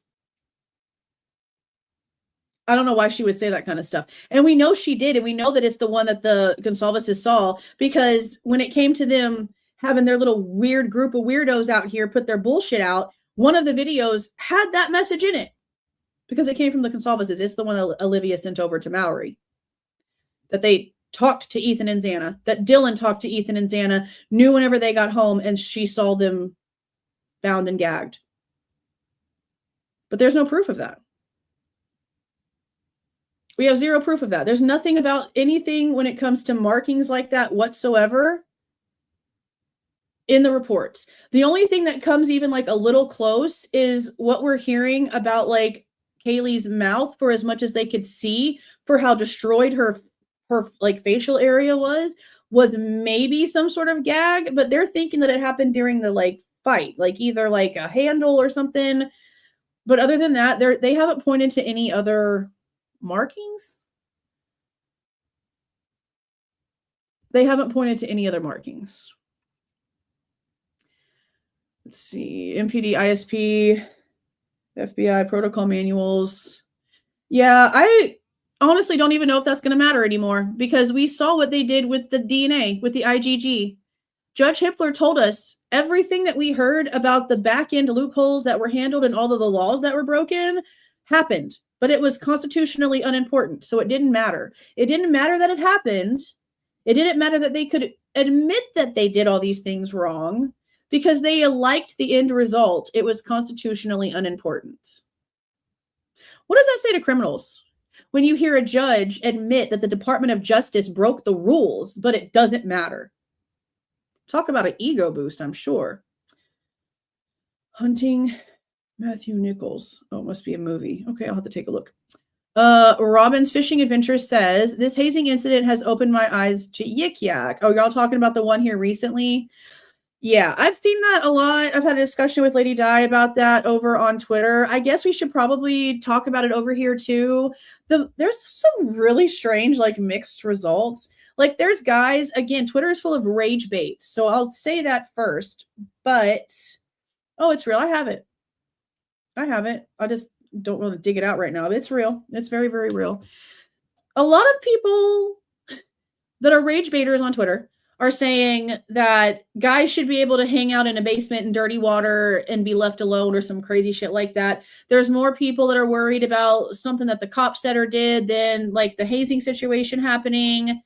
We probably should talk about that, and we do need to do an update on that other delivery driver. Apparently, there's no charges and things happening in that situation. I'm going to try to get the police reports for that one. Now, Austin had at some point come over here and commented on those videos when we were talking about the DoorDasher, obviously after he came out of his coma and he started getting better from his therapies and stuff like that. He did come over, and he knows that we were talking about this, and I have seen the father doing an interview here recently about how nothing is going to happen, apparently. So we do need to do an update on that. We'll definitely do that too. What were they going to compare Jack's prints to? That's a great question. And you know what, Aunt Boo Boo? They might have not been trying to compare anything to anything. They literally could have been trying to just cover their asses because they knew that they didn't do it. I don't know. I just know that I need to go back into the ISP reports and check the date for the report where they confronted Jack about that 17-minute phone call and he denies it, and the date that they did the prints. Because you can't tell me Home Dude was literally like the #1 line as the lead suspect, and you wait until May of 2025 to do his prints. Something triggered it. Something either triggered it, or they literally were just covering their asses. I don't know. No clue. No idea. Okay, let me finish reading this. Okay, I've been seeing posts of students talking about the frat and pledges. It's made me think of Dylan's phone records. She went on Yik Yak quickly on that morning before police were called. I've also read that Bryan's Yik Yak records were requested by MPD, but I don't remember seeing anything about them in the documents that have been released so far. I don't really know anything about the app except it's used by university students. Oh, I clicked the wrong button. University students to anonymously post to other students. I'd love to see U of I's Yik Yak records leading up to and after that night. Okay, so who's in here arguing? Because y'all already know that if you get your ass kicked up out of here, you're getting kicked up out of here by me. And I've seen like 4 posts about people needing to like stop arguing, quit attacking. Who's arguing? Because I'm about to X you out of here.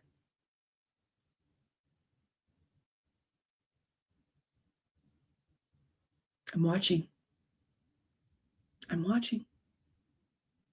Okay. Yik Yak. So in the book, those poor trees, in the book, we're being told that the 2 people that work for the Argonaut got on Yik Yak that morning, and there was already conversations about this being a shooting, which is what we heard about. I'm not playing. I didn't do nothing this time. Okay. I'm watching. I know I don't usually watch, but I'm watching because now y'all, I've seen like 4 people talking about how like stuff needs to calm down, but I haven't seen what y'all are arguing about. Okay. So the 2 people from the Argonaut apparently saw on Yik Yak within a few hours of the call going out, Emma Bailey's name being passed around, a shooting situation being passed around, possible drug scenario being passed around. I would love to see those records. I don't know It's Michelle. Who is Michelle? Which one?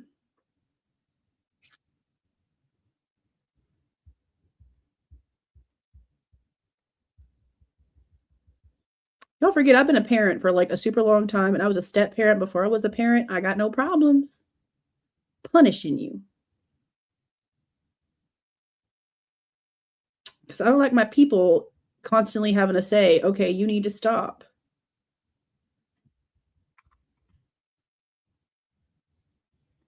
Getting attacked for not knowing some things. So, are you saying things rudely? Or do you just like actually have questions?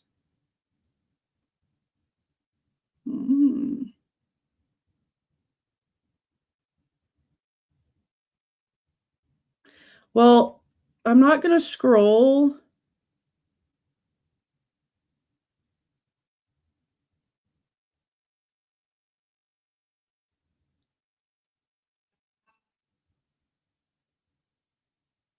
I'm really not playing. Like, I'm not in the mood. I'm not the one. We always handle this like adults. No, you can probably hear my son singing. I'm going to start talking again. And if I see people being rude, I'm going to kick you out of here. And I know what y'all are telling me, but I cannot see her being rude. She just said she's being attacked for asking questions. So we'll just leave it alone. Okay. What are your questions? What are you asking? My son is singing. Boy, if you don't shut your door. Okay, I'm going to watch. So if you have a question, we can answer the question, but don't come in here being crazy. No, I cannot scroll and find it, but you can go copy and paste maybe, and then I'll see it. Oh, thank you for being here for so long. Sally. Oh, yeah, Kylie's case. Yeah, for sure. I have an email. No questions have been asked, so she's just in here being rude. Good way to get your ass banned. Ask your questions. We have no problem answering them. Just don't be a douche face. Legally blind and still can't find the talk. Oh no, the frats suck. Frats are a cult. Yeah, frats are a cult.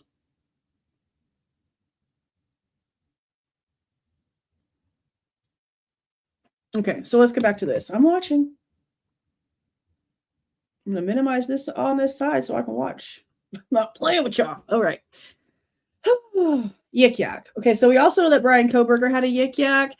I don't know actually if Yik Yak can be used outside of like a school structure. I'm not positive about that.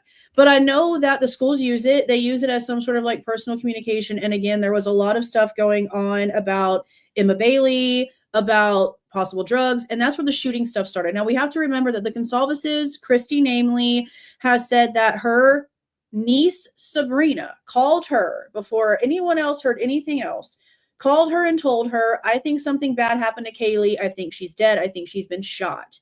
And continued to tell her about a party that took place and somebody coming in and just like shooting up the whole place. Like that was what the Goncalveses were told that morning. Didn't make them get up and go to Moscow, but that's what they were told. That's what they were told. I'm assuming that Sabrina got that from the Yik Yak stuff that was going on. But no, you're also correct too. Yik Yak records for Bryan were requested. I think it was in 2023. I can go pull it up real quick.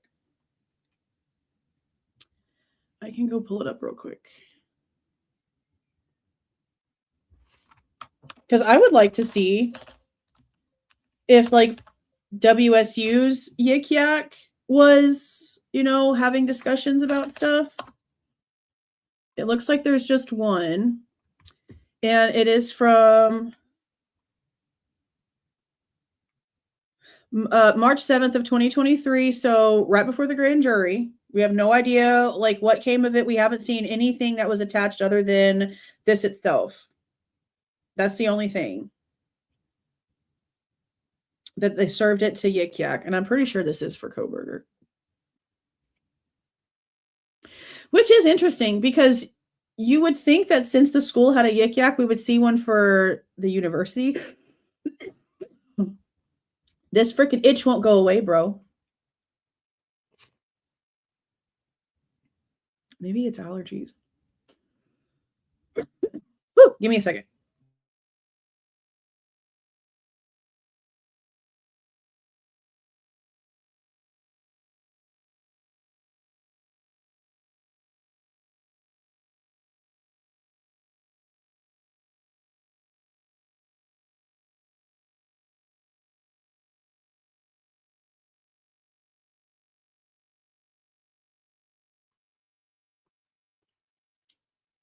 Is that how your mother raised you?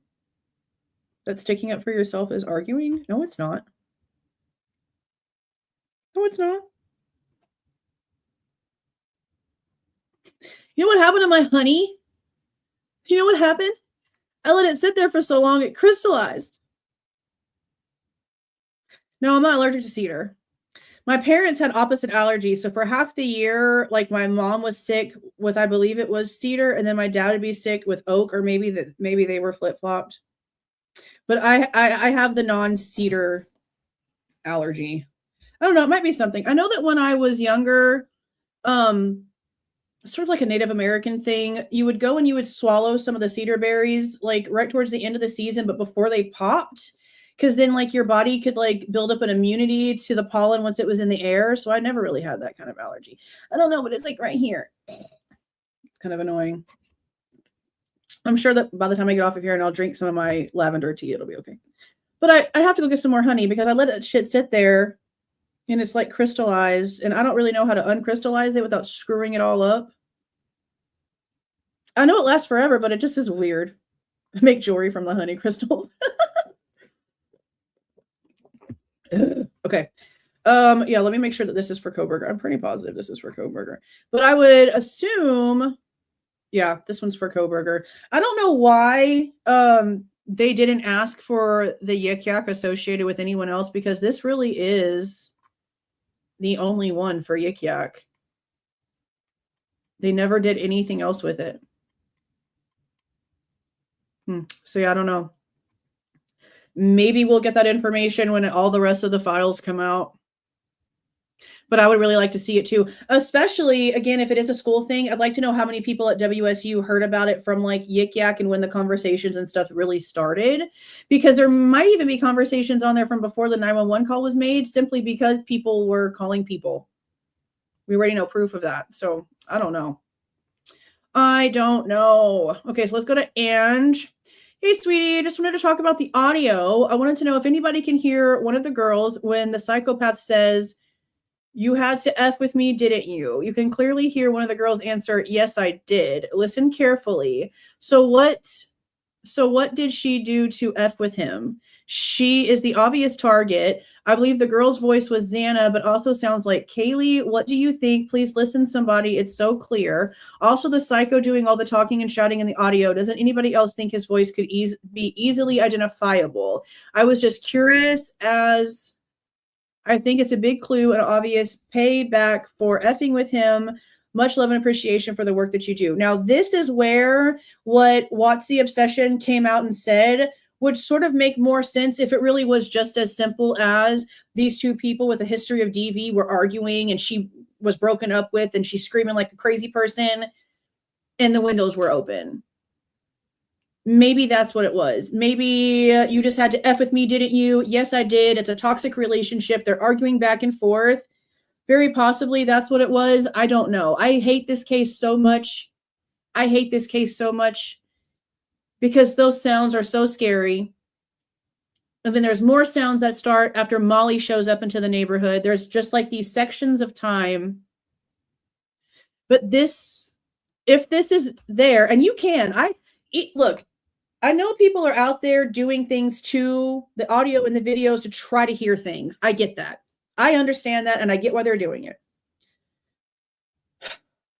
I cannot sit there and 100% concretely put all of my opinion into a noise, a statement, a word like that comes from a video that we know has been manipulated because people are trying to hear better. And again, I get that. It's shit.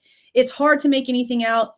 I want to know what's being said too. That being said, in the original files that we did get from MPD, you can still hear some of this. Even without the people that have been going in and trying to make it more clear, you can definitely hear. You can hear the tone in the person's voice. You can feel the tension in the conversation. It's there. It's there. It's definitely there. But I also don't know off the top of my head what the camera footage looks like during this time. I know that there were people coming in and out, but I don't know if the man and the girl would have been arguing like in 1112 together or if he was on the phone. I don't know. So when we go over what Watts the Obsession said about this situation, I'm going to have to queue up some of the footage and we're going to have to watch some of it. I'm not watching from 12:55 to 5 o'clock in the morning when they decided to finally shut the windows and go to bed. But we're going to try to watch at least like 30 before and 30 after this Scream situation and try to hone in more on the story. I'm trying to figure out who it is that she's talking about. Because she does mention certain things about how there was like separate parties in a bar at some point with this couple. And we know that we have reports that sort of give location-y type things, party, house party, frat party, whatever, those kinds of details. So maybe we'll be able to figure it out. I just don't know who inside of 1112 is the person that was doing the arguing and who's the person telling the story to Watts.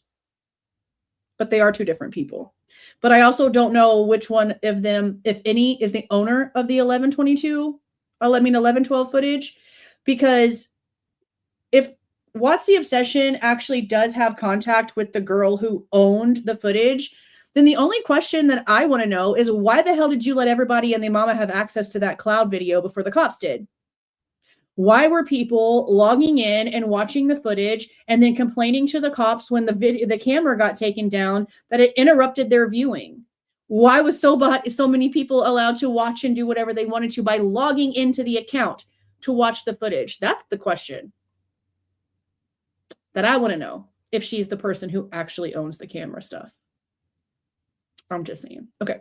What did Maddie tell Adam? I don't know, DKM. Adam was never asked, which is crazy. But then again, that might not be true. The interview that we went over was before that footage of the what did you say to Adam thing even came out from that Facebook group. So he could have been asked about it after the fact from another entity. I don't know. I don't know if he was asked again by MPD. I don't know if he was asked by ISP. I don't know if he was asked by the feds. You would think that once that went public, the FBI would be calling him instantly and being like, hey, did you leave something out? Do you want to tell us something? But the same thing with Jack Showalter. And neither one of them mentioned anything about what was said. That's why in my video, I'm like, could it be something as minuscule and unimportant in way of like the biggest drama ever, I guess. I don't know how else to put it. Could it be something so unimportant? I don't know another way to put it. So I don't know if that makes sense to say unimportant, because really it's not unimportant. But I don't know what else could have been said to these two dudes that they would have just deemed it not important other than relationship drama. That's why I said, is the whole, what did you say to Adam? Is it Maddie maybe telling Adam, hey, we convinced Kaylee not to leave to go to Austin. Oh my God, she's going to stay until June. She's going to stay until her and Jordan leave. We convinced her to stay. And Jack doesn't know yet. He's been broken up with because she's leaving and suddenly she's not leaving. I really do think it could be just that simple. It might be nefarious. It might be something else. I don't know. And there's also other reasons why they wouldn't say anything, because it is nefarious, because it does have something to do with something deeper. I understand that there's spectrums to this shit, but I don't know. And I wish Adam would come out. There's no reason. No one's under a gag order. Adam, Jack, one of you could come out and give a little bit of clarity. And I know you don't owe anybody anything, especially Jack, because everybody went off on Jack, but damn. But damn. Somebody, please, just come out. Do a freaking 30-second video and just put the information out there. Please? I don't know what else to say. Please, can you just tell us? It's really annoying. Really annoying not to know. Okay, let's see what Jordan has to say. I think Ethan and Xana were attacked first, and Kaylee heard the commotion. Dylan said she heard Kay running up the stairs saying, "There's someone here. The rest is history." I mean, yeah. I personally believe everybody was taken out at the same time. Like, I find it difficult. And this was one of the very first videos that I did, like maybe like 2 or 3 months into this situation. I did a video about why didn't Ethan or Xana call 911? Because what we're being told is that everything started up on the 3rd floor. Xana was awake. Dylan heard stuff, blah, blah, blah, blah, blah. So my whole thing was, okay, well, Dylan's a dumbass, obviously, but why didn't Xana or Ethan call 911? They were awake. We know that definitely now that they were awake. So why did no one try to get help? Why did no one try to run out of that door or the slider or jump out of a window? Why did no one try to escape? Why did no one try to call for help? Because there were multiple people on both floors at the exact same time, is how I think this happened. I don't find another scenario unless somebody had a pew-pew and was making everybody shut up. But even then, you've got all of these able-bodied people. Yes, some of them way more tipsy than they should have been. Some of them not so much. Still awake, still capable, especially Xana and Ethan. Why did no one? And it's because I really feel like there were multiple people on both floors at the exact same time. Now, could a different scenario have happened? Sure. Sure. Because we don't know when Ethan and Xana got home. And there's a big possibility that something happened in that bedroom and nobody was the wiser because it was dark down there and nobody paid attention and nobody's mentioning Xana and Ethan whatsoever. So is there a possibility they were home before Dylan and Bethany got there and they were already dead? And that's why nobody actually has a timestamp for Xana and Ethan? Very possible. Very possible. It's a scenario that I've considered. But they refuse to give us true times of death. They just want to call it at the noon, at the call of the first responders getting there. They're just leaving it at that instead of doing the actual work. But I don't know. Very possible. I don't know if Kaylee would have heard it or if Kaylee really would have seen somebody else. I also find it very strange that even though that hallway leads to Xana's room, for some reason, Dylan wants to say that the noises that she heard were coming from the bathroom. Like, how can you possibly decipher the bathroom from Xana's room? From your room? Like, if you're in Dylan's room and you're hearing noises coming from this direction, from your door, which is literally like catty corner, you're going through the living room, door frame area, straight into the hallway. How the frick do you know if it's coming from the bathroom or the freaking bedroom? I always found that really strange. I don't know how you can decipher the difference. Okay, let's talk about that. They gave us 2 different timestamps for that.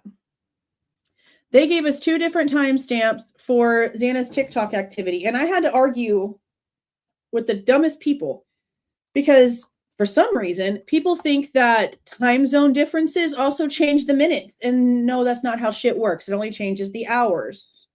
So originally in the PCA that we know is full of shit, they told us 4:12 a.m. was the final movement on her TikTok account.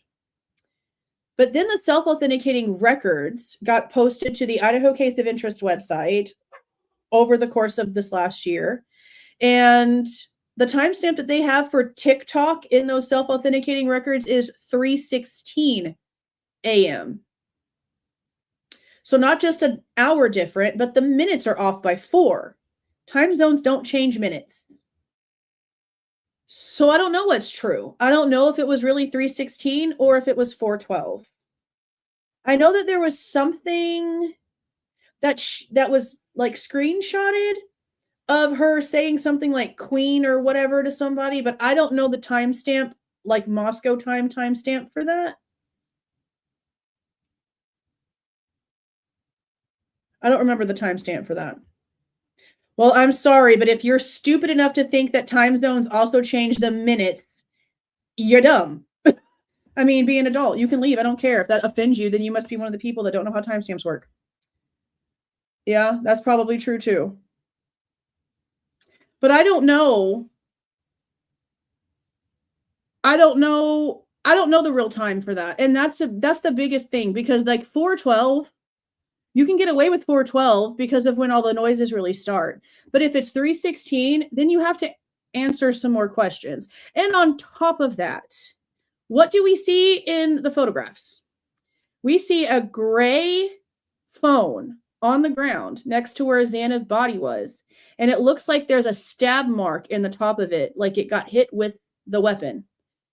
That looks like Ethan's phone. And I will believe that the phones are switched until the rest of forever, until they prove us differently. Because the phone next to Ethan's body on the bed had that kind like Kate sticker on it. And I was sent some information, I went and looked it up myself. We ended up making a donation to the GoFundMe for this Kate girl's family, because Kate was somebody who had died. She'd passed away, and there was a bunch of support from the community. And Xana had donated like $5 to the Kind with Kate GoFundMe. So considering again that the whitish pink phone with the Kind Like Kate sticker that Xana donated to on the GoFundMe was next to Ethan's body on the bed, and there was a gray phone on the ground with a stab mark in it, am I crazy to say that the phones were with the wrong person? Sounds like the phones were with the wrong person. I find it strange. The gray phone is labeled as Xana's in the police report. See, that doesn't make sense to me. And I think that maybe they only did that because it was found next to her body. Was that like the preliminary reports or after they did all of the analysis stuff? See, I'm going to have to go back in and look, because to me, that's weird. It's weird to me that the gray one is on the ground and they lied to us about the DoorDash. We have to also remember that, guys. So the self-authenticating records that were submitted, same thing we're talking about with the TikTok stuff, and all this stuff is not anything that I'm just now saying for the first time. We have dug deep as hell into these documents, video after video, lives, truth, all of it is out there for you to access yourself. Go get it if you don't believe me. When the DoorDash information was submitted from the court, they told us they did not have Xana's information. They said the only thing that they had received was Ethan's DoorDash information, which led us to believe the account used to order the food that night was Ethan's. So for months, that's what the consensus was, because that was what the information said. That's what the paperwork from the court said. Nothing for Xana. We never received it. The account information we have is for Ethan. And they also went back like some years to like, I guess, get a bigger history. So when we saw the gray phone on the ground and we know that that's where Xana was found, we were like, oh, she made the DoorDash order from her boyfriend's phone. She probably was holding on to his phone until the food got there. And so he was messing around doing stuff on her phone so she could keep track on his phone, and he still had something to do. That's where my brain went. That sounds logical. But then the information came out showing that it was actually Xana's account that actually did place the DoorDash order, and that she made that order at 2:15 in the morning. So I don't know why the self-authenticating record said that they did not have Xana's information, but we know that the DoorDash authentication paperwork wasn't signed. So when did they get it? When was it signed? When did it show up? Because as of this past summer, they didn't have it. Right before the plea, they didn't have it. So how do you all of a sudden have it? Where did it come from? When did you get it? What's the dates? We don't know. They didn't give us any information.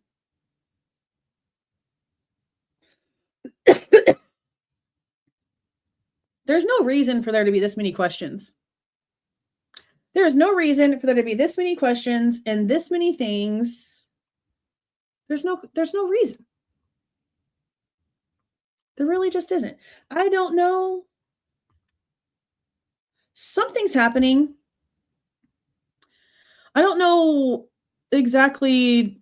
I think the 27th is what I saw that something's supposed to happen.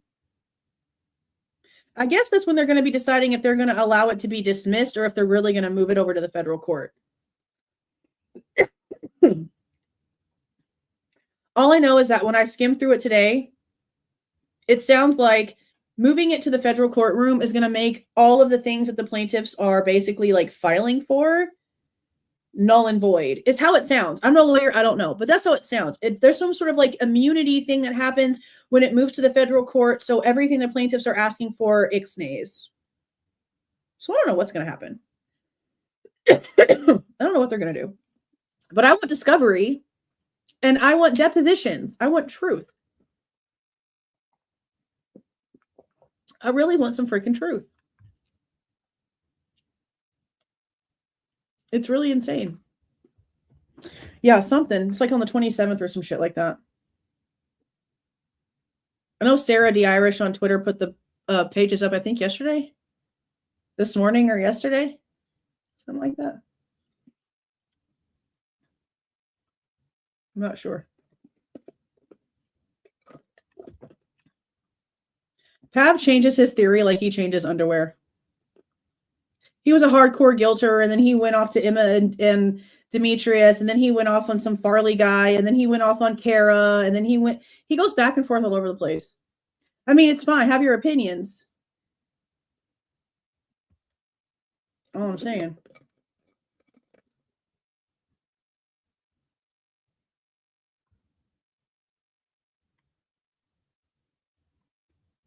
I haven't seen that.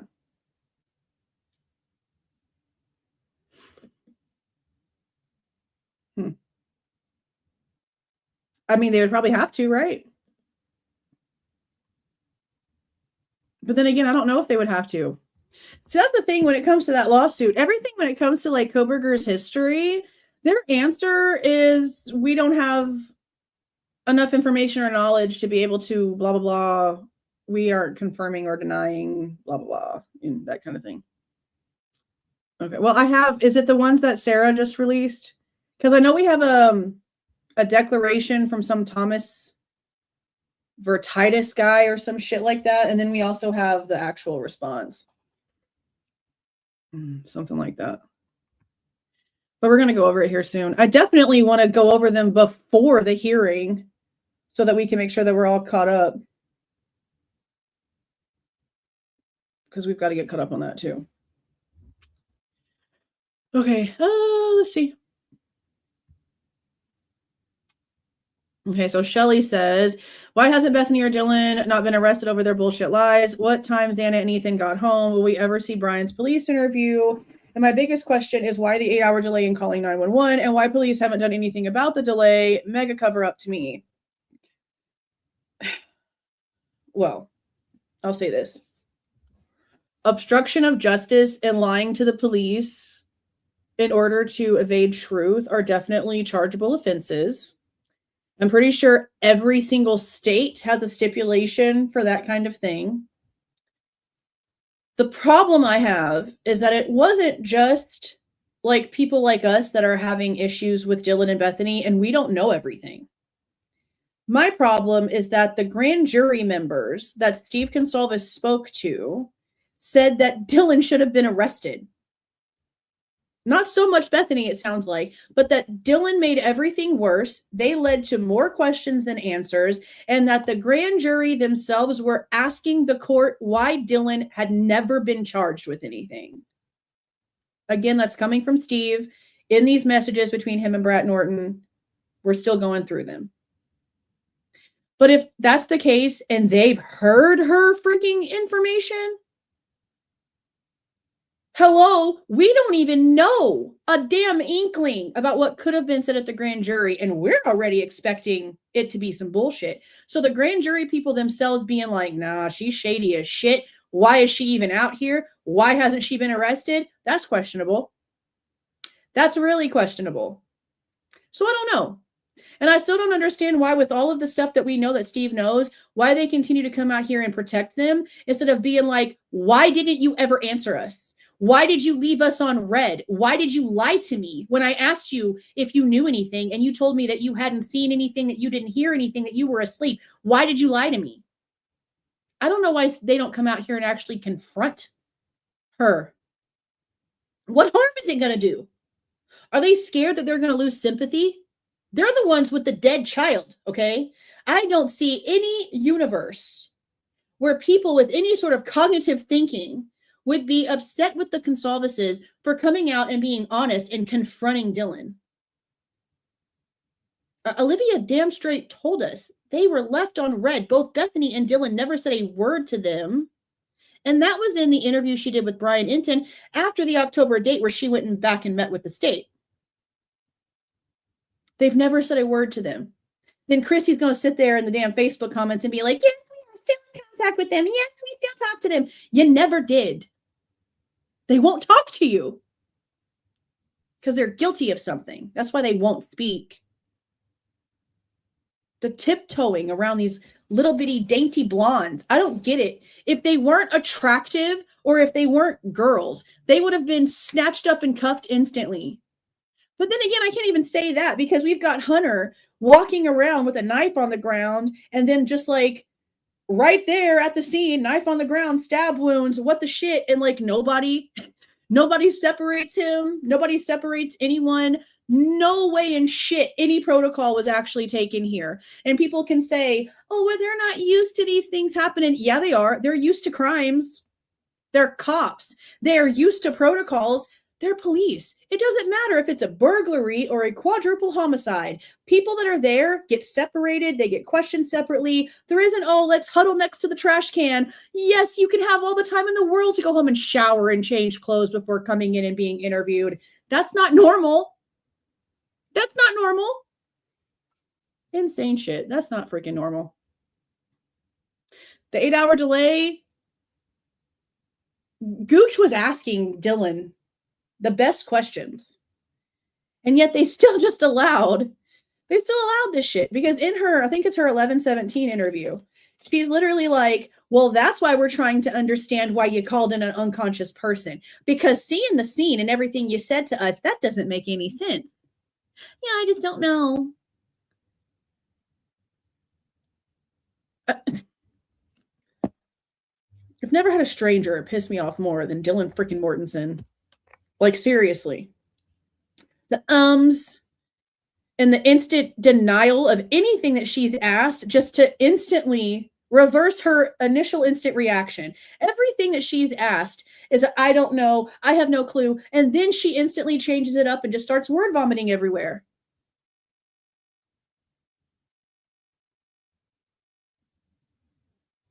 She needs to be studied. Not just like criminally. There needs to be scientific studies on the way that this girl has done things because it's just a lot. It's just a super, super lot. Okay. Marie Rebel says, Ethan and Xana, why have we still not received any confirmation as to when they got home? Best question. And you know, that's what we were trying to find. That's like the main reason why we even FOIA'd the 11/12 footage, because we were trying to see if we could see anything about when Xana and Ethan got home. We were hoping we could hear them maybe walking. We were hoping we would maybe see them driving. We didn't, because it's silent at that time frame. Now, if they walked and they came through like the apartment parking lot up that little like stepway, we wouldn't have like seen them obviously because it's behind the 11/12 house where the camera is, but we would have heard them. We would have heard them talking. We would have heard the movement. We would have heard the rocks on the parking lot behind the house. We would have heard the direction the people were going. It would have been something. But instead we got silence. So we have no clue. And even with all of the technology, they still can't give us an answer, which is just even more insane. Yeah, you know, you're right.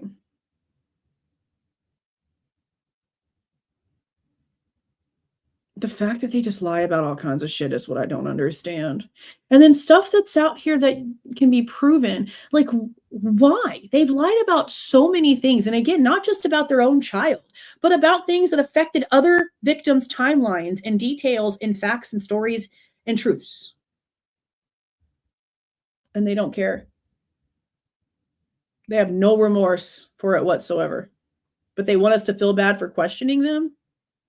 Sorry, it's just not going to happen. Not going to happen. Ethan's apartment, so very strange that he was never there, and again, no information. Was one of them an informant? Ethan's brother, his timeline for that night. I feel like there is so much more with this family. Also, I want the contact that Deanne put in her phone. Yeah, I asked them. They won't give it to me.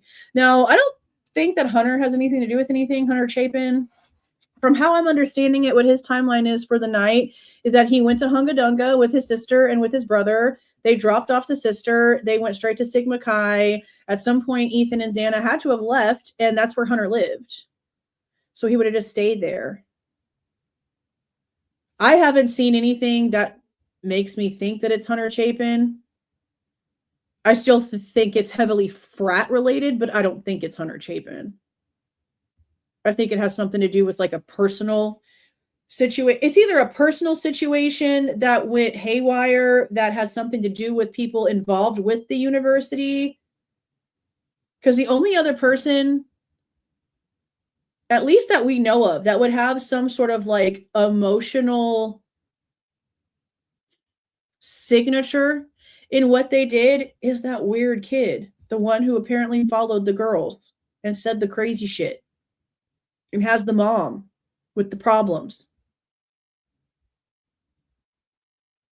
But I still feel like it would have had to have been more than one. But see, the thing about that too is that guy might have sick little friends like him. But it also gives you a little bit more of a factor to what Dylan said before. Because remember, well, I can't say what Dylan said before. One of the rumors was that Dylan had told people that she just thought it was one of Xana and Ethan's friends at some point. And we know, if the story we heard from the dude has any accuracy whatsoever, that this guy showed up at Mad Greek. He was having a debate with them about politics and weapons and how would you defend yourself and all these things. And if he was like somebody who went into the Mad Greek quite a bit, or like that they saw walking around a lot, that maybe they wouldn't have been so startled with him being inside of their house because he seemed familiar. Maybe he'd been to parties over there before. Just because they argued at Mad Greek doesn't mean that that was the first, last, or only time that there was any sort of communication, again, if that story is true.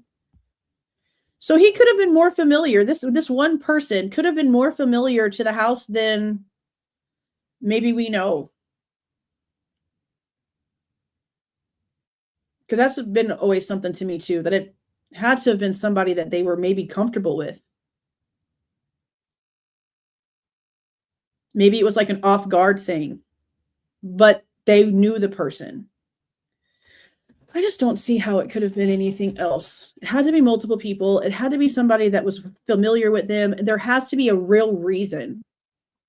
Because again, you're not going to sit there and tell me that a guy with dexterity and mobility problems that has medical biological OCDs that got fired basically from a fish place because he had no clue how to use a weapon is going to go in there and take out 4 people. I don't care about the alcohol content, the amphetamine content. I don't care about none of that shit.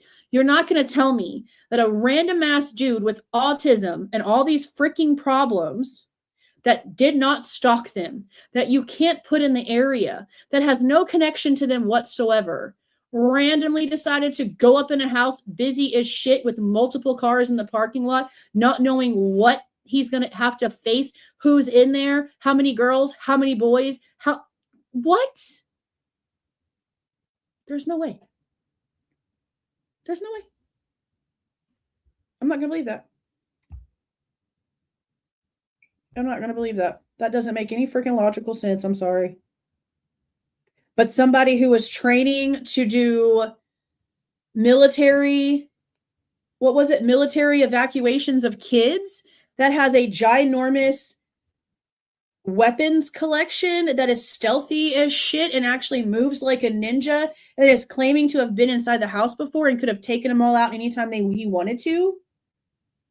Yeah, I think that kind of person probably could have done it. Someone that's sadistic, has an emotional tie to that house because of something that's been a big part of his life, his entire life, with what they're claiming happened to his mom. Somebody that is able-bodied and capable and trained. Yeah.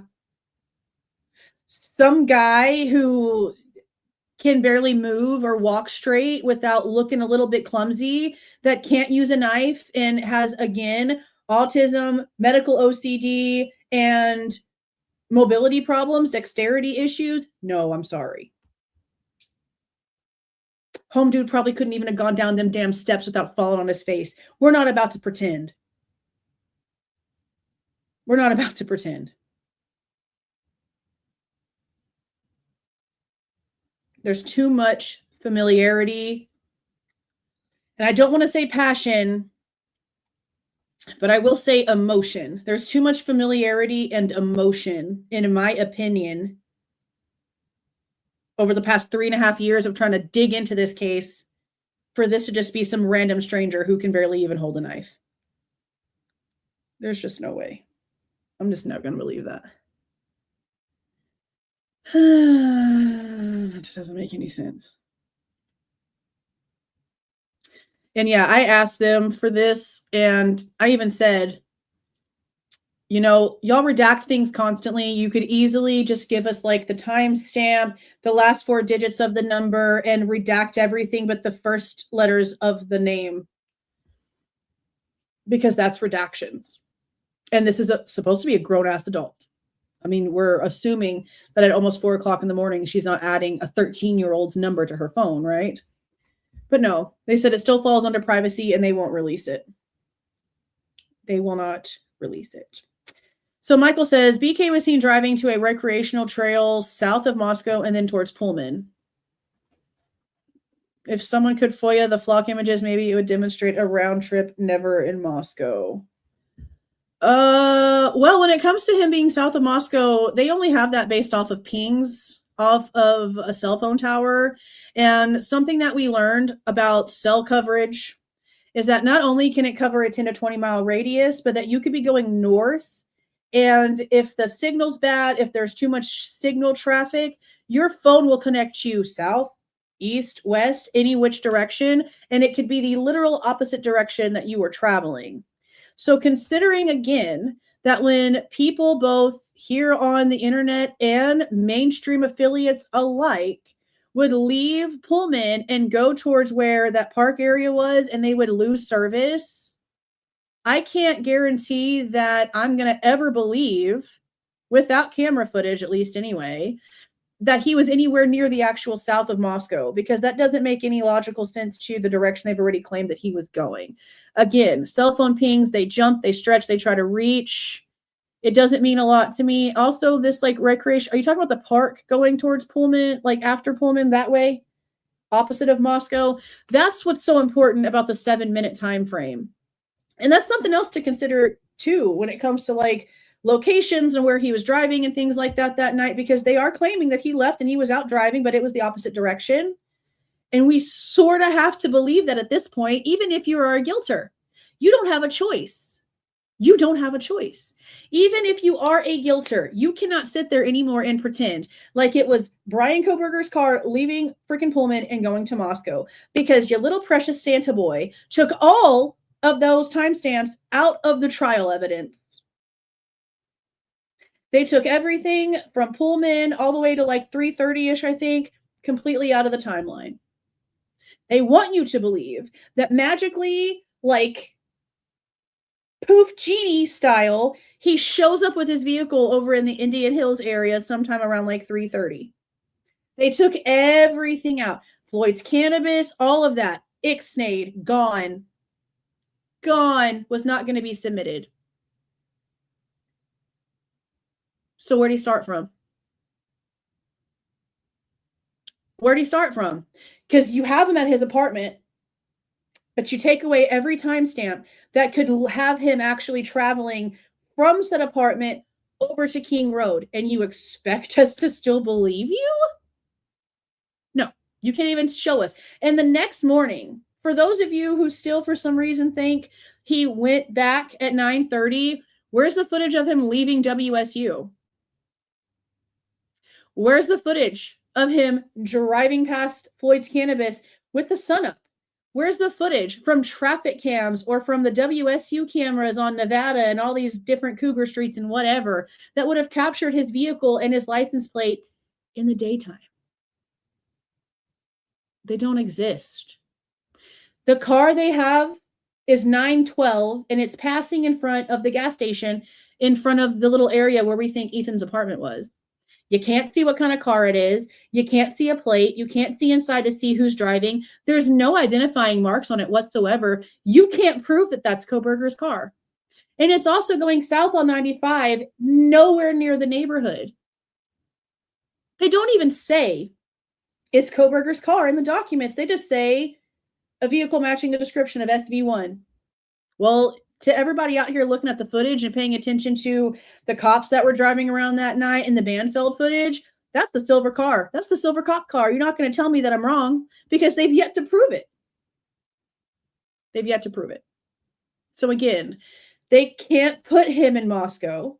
They can't connect him to that house. They can't connect him to the people in that house that lost their lives or didn't. How can you still be believing this? For those of you that are, how can you still be believing this? What were they going to present? Poof, he shows up over here, starts his plight from Indian Hills. Whose house is he coming from then? Oh, well, we have him at his apartment. Well, then show me his trail from his apartment to Moscow. You can't. You took it out because it wasn't him. He went the other way where there was no service. That's why his phone wasn't connecting to the network, because there was no network to connect to. There's no service. I didn't write it. I just relay it because that's the facts. And I also know that somebody tried to get some sort of camera footage. I don't remember if they were flock cameras or some sort of traffic camera, but it was like three different files from the feds, and they had like quoted this dude like $150,000 to get this camera footage, which is also kind of crazy because not long ago we asked Moscow how much it would be for like everything, and they told us it would be like $20,000 for all of the files. So how is it 20 grand for all of the files, but $154,000 for 3 files of some sort of camera footage? Yeah, that was wild. That's more than my house. Okay. That's crazy. Absolutely freaking crazy. Crazy. Okay, let's see what Sherry has to say. Oh, this is a long one. Oh my gosh.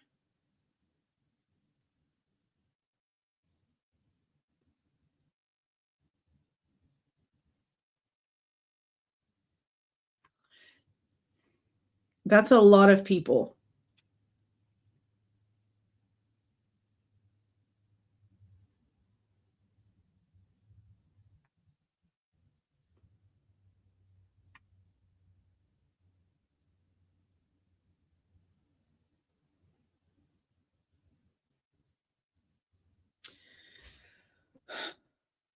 Okay, I'll read this. I'm not seeing the connections, but I'll read it and we'll see what you guys have to say.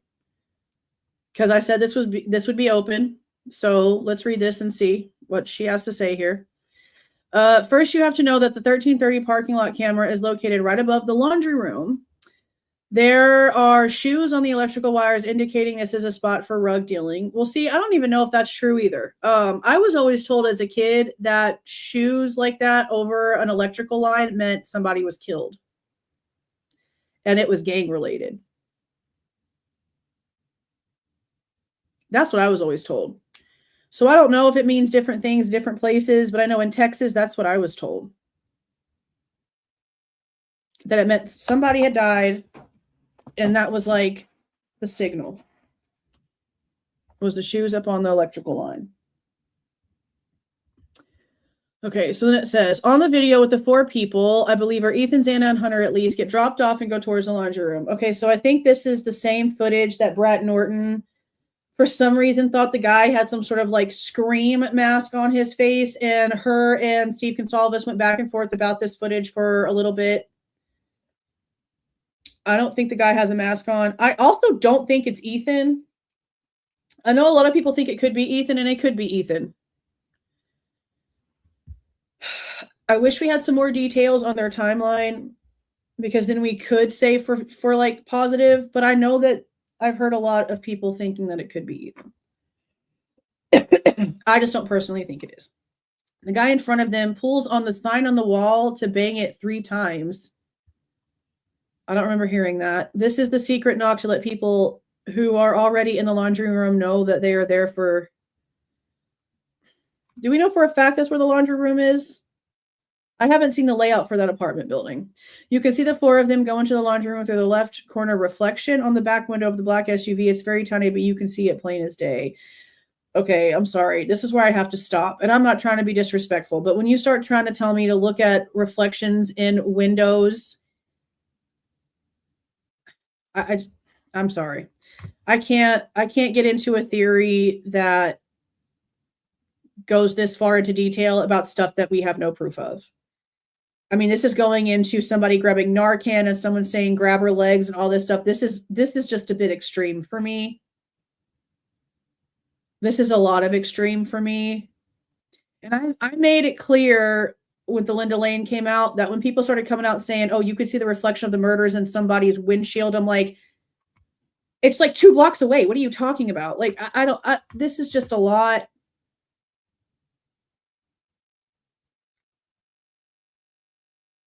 Yeah, this is just a lot. And then with connecting all these people, like this is just too many people that don't have connections to each other.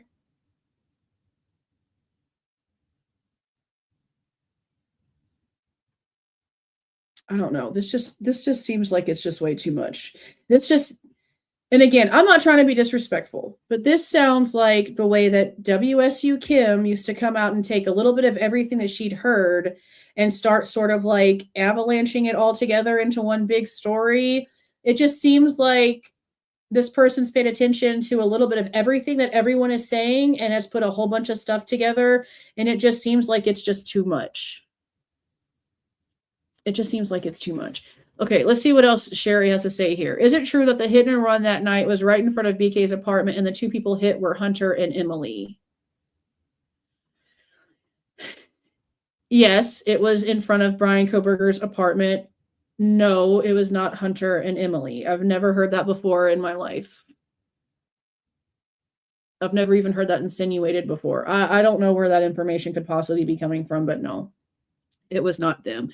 And I know that people also went into the body cam of this incident and were looking everywhere to see if they could see Bryan Kohberger walking around in the background. But as far as I know, nobody was ever able to see anything. Okay. Let's see what Sammy has to say. A couple of things. One, if Bryan was involved, the possibility that he dropped off whoever did it and picked them up, hence the multiple passes and potential timeline discrepancies. The dasher never saw Xana and the sheath DNA. I don't believe it was his car there at all. I think it was the damn silver cop car. With the Adderall in his system, the lack of alcohol, well, no, not lack of alcohol, just not as high as I thought it would be. The way he was up on his right elbow and the lack of a struggle from Ethan says he knew the person who came into the room. That's how I kind of feel. He didn't jump to protect. He leaned up to talk, respond. Yeah, that's exactly how I feel like he was.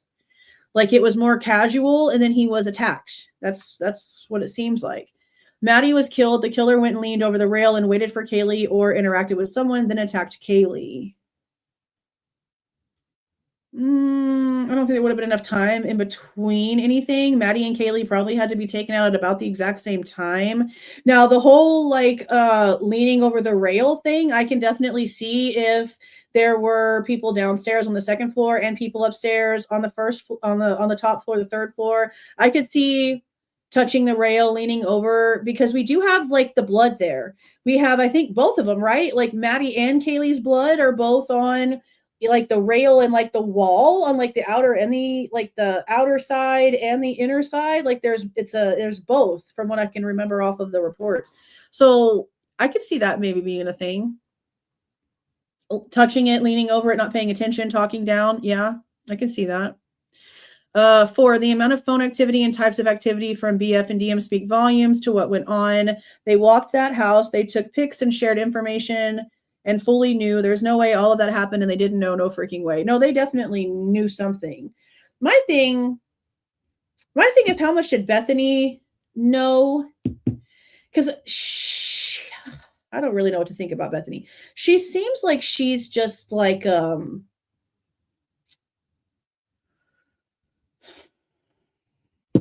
to find the way to put this. Bubble-headed? Your first reaction to the officer after your friends are slaughtered in your house is if you can go home for Thanksgiving. I don't know if that's intentional stupidity or if she really is just that way. I don't know. But I do know that the story that they're trying to say about Dylan calling Bethany is not true. Bethany called Dylan. Bethany heard a noise and instantly called Dylan, is how we're seeing it. Dylan saw a guy dressed in black with a mask on leave her house and then saw her friend on the ground with no pants on and didn't think danger. For somebody who, has to scan a room and who cry wolves everywhere, that would be the first thing that popped up in my head, was that she was just assaulted. And instead she sees it and she's just like, no big deal. I'm just going to shut my door. She did not call Bethany and be like, holy shit, I just saw this dude. Da, da, da, da. No, she didn't say a freaking word to Bethany until Bethany called her about the sound that she heard. So, yeah, I want to know the phone activity. But it's more Dylan than like anything else when it comes to my questions, because I don't trust her. There's something about her. There's just something about Dylan, and people can be naive all they freaking want to. There are, let's just say, girls younger than her that have taken blades and manual weapons and done so much damage.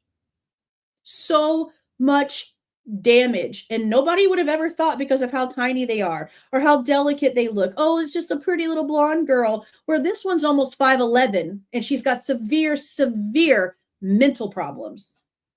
She's admitted that herself. So if you're going to sit there for 1 second and think that she doesn't seem suspicious, you're crazy, on top of you're not paying attention to truth, because she lies from the very beginning. She tells Officer Nunes that she called Bethany. No, you didn't. No, you didn't. So that's why you have to really question, what did she see? What did she hear? Or was she participating? Was she trying to just make sure there wasn't any sounds whatsoever because she didn't want Bethany to hear what was going on? What's the true reason why she didn't call Bethany the second she saw someone? She calls people constantly for noises all the time. Her friends told us this, that she's literally a cry wolf. Something happens in the kitchen, a pot falls off the rack, she's making a phone call, send your boyfriend over here, there's a noise in the kitchen. But the one time you see a masked person walking out and your friend's lying on the ground with no pants on, you don't even think to maybe check on them? That's because you suddenly knew that something was different, Dylan. Suddenly your behavior completely 180s. There's a reason. That doesn't just happen. I don't trust Dylan. I don't trust Dylan at all. Bethany, I feel like she's just kind of stupid.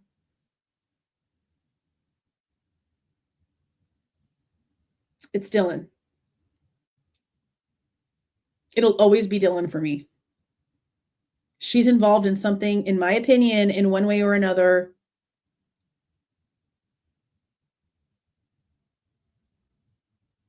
There's just like no way. And you have to think about this too. At the sentencing, besides her bullshit that wasn't even real, did anybody else not find it freaking strange that she had to have all of this attention drawn on her in order for her to sit in the prosecutor's chair and be hidden by Bill Thompson so that Kohberger couldn't look at her. You realized he could still look at her, right? You realized there was no way those tables could be angled any differently in order for him not to have straight bird's eye view of her. All of that was for what? For her to feel not guilty while she sits up there and fake cries and breathes on cue. Never seen a better performance. Not even Sally Fields could give a better performance than that shit.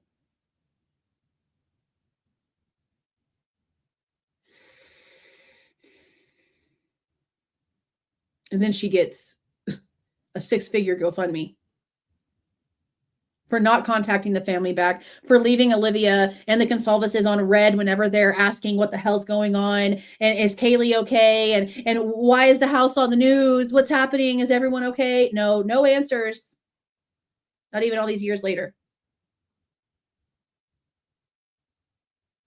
It's all just disgusting. So when it comes to pictures, we know that there was something done. There was pictures and videos created at some point. There was editing and things done on social media, and then things were deleted. What they were, apparently they would be able to go in and dig it up out of the back-end analytics of the phones. We have proof that they had an expert that was going to come out and discuss these things. But as for what the things actually were, we don't have any information. I don't know if we ever will, because they're playing games with all of the document drops, which is crazy. Super crazy. The creepiest thing I noticed was Anna's blood on the outside of her bedroom door and floor in the doorway. Either she stood there for a second while Ethan was attacked, or while whoever killed her watched her struggle, or whoever killed them stood there and admired the scene. The direction of the blood says it came from directly above. Awful. The doorway, yeah. The door is interesting. So when I was doing the video where all the body layouts are, where I'm like showing you all the stuff, I noticed that there's blood on the back and the front of the door. So did the people like shut the door at some point, like during the attack? Because there's like diluted blood on the back of the door. There's diluted blood on the top portion of what would be considered the exterior of the door. And then there's those really thick marks that drip down like it was directly over it, like it was vertical, drops down.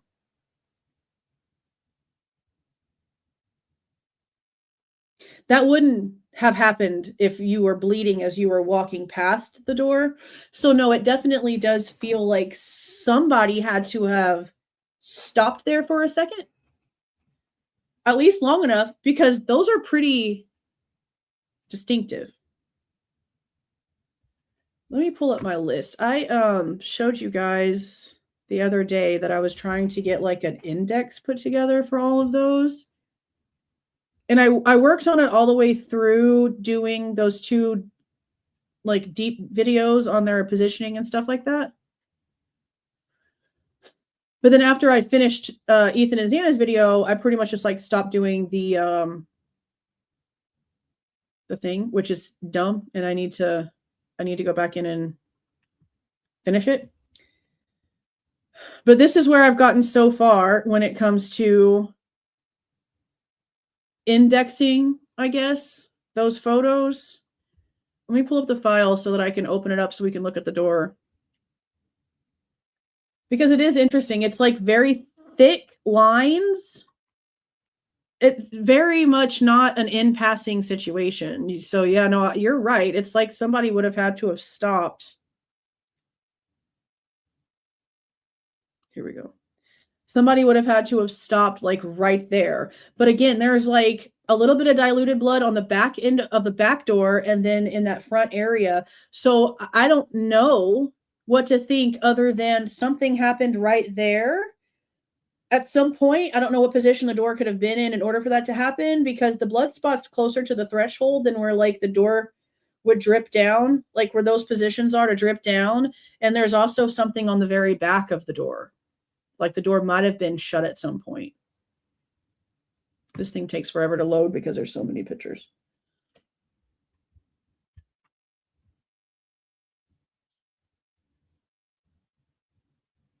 This thing's just taking a second to load. I'll finish this indexing at some point, because the way that I'm doing it, I want to be able to take like everything from Maddie's room, put all of those in one file, and then like put it with the index. Same thing when it comes to Kaylee's room. Like there's different sections that I want to be able to put it in, but I don't know if y'all can even really see how stupid this is. Hold on.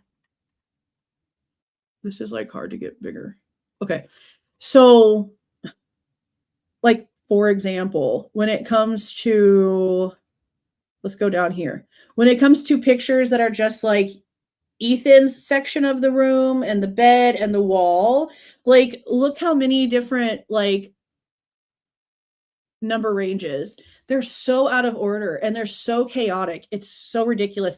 And then with this like new file that they dropped that has like so many photos missing, I'm not going to index that. We're going to keep to the original one that came out on 120. Now, when it comes to the door, okay, we're going to start on 297.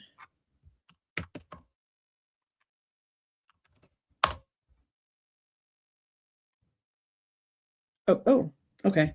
So the door, you can start to see it here. See how these, like it's starting to come down, it stops, and then it's like diluted a little bit right here, but the drops are here. Like there's here, here, here, here, here, here, a bigger spot here, a little bit of a bigger spot here, that kind of like trail. See, this is like a trail. See how this is how I was expecting the like latent prints to actually lay out thicker, and then it fades, just like how this right here does, but that's not what we saw. But see right here, like there's been Amido black put up here, and it's attaching to something, not saying that it's attaching to anything technically biological, but it's attaching itself to something. But see how like thick these are right here? And see how there's like a smear. It's not like just like dots, like right here. There's a whole smear right here, down here, over here. And then see how it goes from showing me Xana's door to like the first floor hallway? That's exactly why I had to do this, because it's so crackheaded everywhere. Okay, so then the other door, 535.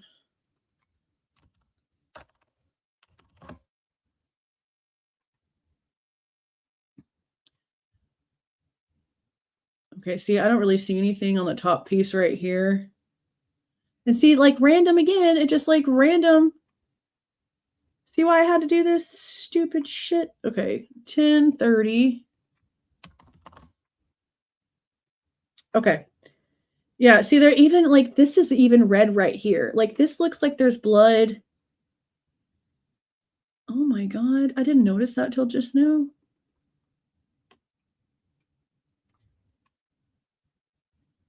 Maybe that's not blood. Maybe it's just the dark of the wood, but damn, it looks like blood from far away. Is that blood, guys? I think that might be blood, because there's like a dot here and like a spot here, and then like look right here, that might be blood right there. I don't even know. Okay, but yeah, see how like thick these are? And see, this goes all the way down here, really diluted, but then look at how thick these are. And see, it even goes a little bit like this and drops all the way down here. But see up here too, above the doorknob, it's coming down too, meaning that it was way up here. See? Way up there.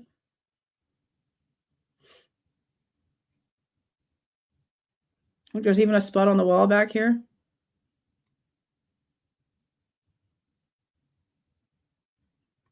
Yeah, they're very thick. It's very thick.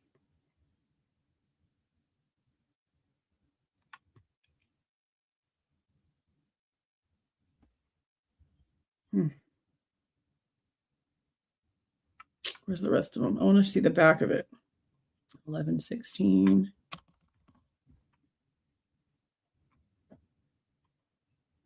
Yeah, see? And then the dots are over here, but also like towards the threshold more. See how there's like swiping, what do you call it? Like smudges, smears?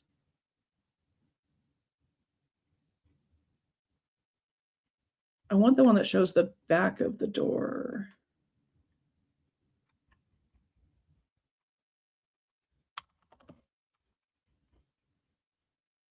No. There's one that shows the back of it, and you can see there's even like a little bit of dilution over here.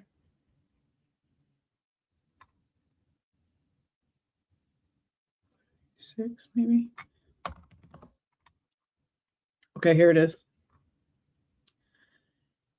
Yeah, see, there's like a mark right here on the back of the door, and there's like some sort of imprint right here. And see, like the little dots for the blood are closer to the threshold over here. There's even one over here, and there's a spot right here.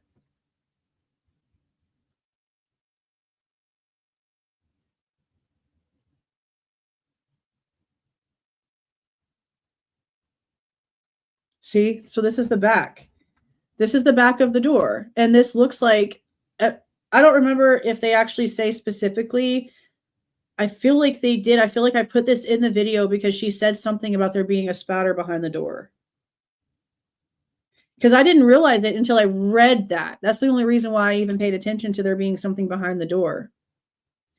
So I don't know, with how heavy the ones are on the front and then seeing something on the back, it just makes me really wonder, was the door shut at some point? I don't know. I guess it's possible.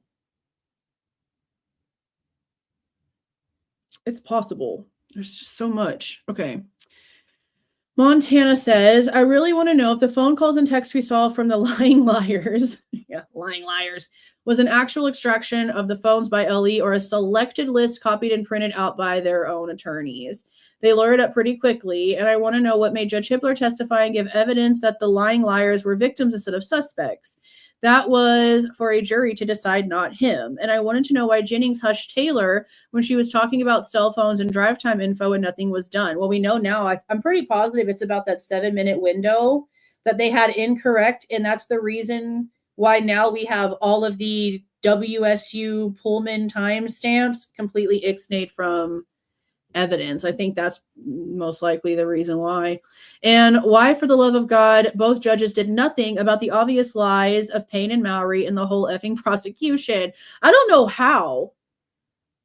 Megan Marshall, Judge Hippler, all the people that had their hands in that courtroom in these documents aren't calling out this kind of bullshit. Instead, what we saw was Judge Hippler in front of all of our faces tell the state and the prosecution, the state and the defense to get together and come up with a narrative about the freaking DNA that the FBI worked on that they could sleep with that night and then appoint the liar. Appoint the person that's going to get on the stand under oath and lie. I've never in my life thought that I would ever see that happen. I don't understand a judge who can sit there and be like, we've got to lie and I've got to be open about it. So I'm telling you in front of the world on live TV to get your lives together because it's almost game time. And that was, again, around the exact same time that Brett Payne was no longer working for Moscow Police Department, and he was going to be going over to the University of Idaho to work a non-law enforcement position, but that he was going to be deputized in order to be able to testify. And they acted like that didn't even happen. They continued on with him in a suit and speaking at a podium like he was still the lead investigator and like he was still working for the Moscow police when he wasn't. So unless you know things, you're looking at this like this is normal. You don't know the person that's standing up there in a suit talking is no longer a cop because he's not. It's just insane how they can just put it all into our faces like that. And we're just like, eh. But that's what the governments of the world, not just the United States, the governments of the world have been doing to us our entire lives. So of course, lower courts and lower losers like Hippler think that they can do it because that's all they've seen. That's how they're taught. That's all they know. What's going to change? Nothing. People get pissed We talk about it. We do petitions. We ask questions. We call it out. We point all the fingers that we need to. Nothing happens. We get called the bad guys. We get called the conspiracy theorists. Cool. I'll keep that name. All right, let's see. Okay. The fire at the evidence locker. Why Murphy wasn't tested for blood evidence. Why no one that morning was freaking out. Why Mabbitt was denied entry when she should be first to investigate scene according to their own procedures. I could go on for days. It is my position that the parents are between a rock and a hard place. They know BK is innocent, but the prosecution is keeping them quiet with, if the total truth were known, your kids wouldn't be considered angels to the public anymore. Yeah, I don't know if that's technically true because they're risking that information coming out with their WSU lawsuit. So I don't know if that's true about them having to keep quiet. I think the only people in this that would be being threatened would be Kohberger's people. I don't think they really give a shit, honestly, what the victims' families are out here saying at the end of the day. They have on record what they need on record. And if the families aren't being given all of the information, which is apparent that they're not, then they don't really care what they have to say because they don't have facts to back up anything that they're claiming. Now, maybe once this WSU lawsuit happens and depositions and discovery happen, and maybe things can be filed with Idaho in order to get unredacted documentation. That's what I'm hoping happens here, because I don't know how it works. But in my logical brain, when you bring a civil suit, it should still be full of facts. It shouldn't be based on frivolous lies. So if they're really going to try to say that WSU is responsible for the fact that Kohberger stalked everybody, they should have to prove that. Prove the stalking. Right? You can't say that I'm responsible for something unless you can prove that that something actually happened in the first place. Again, I'm not a lawyer. That's just how somebody with some sort of common sense would assume things would work. I'm being told it doesn't really work that way, which doesn't shock me at all, sadly. And it'll honestly be worse. If this goes into a federal courtroom, it will be worse if anything happens. Because again, the way that the verbiage for the newest response is like, if this goes to the federal court, then all the rights that the plaintiffs think they have now go away, is how it seems. So maybe that's the whole goal. Maybe the whole goal is to shut the families down because they don't want people talking. I don't know. But they're also not out here like publicly asking questions as a unit like they should be because they have their own motivational reasons not to.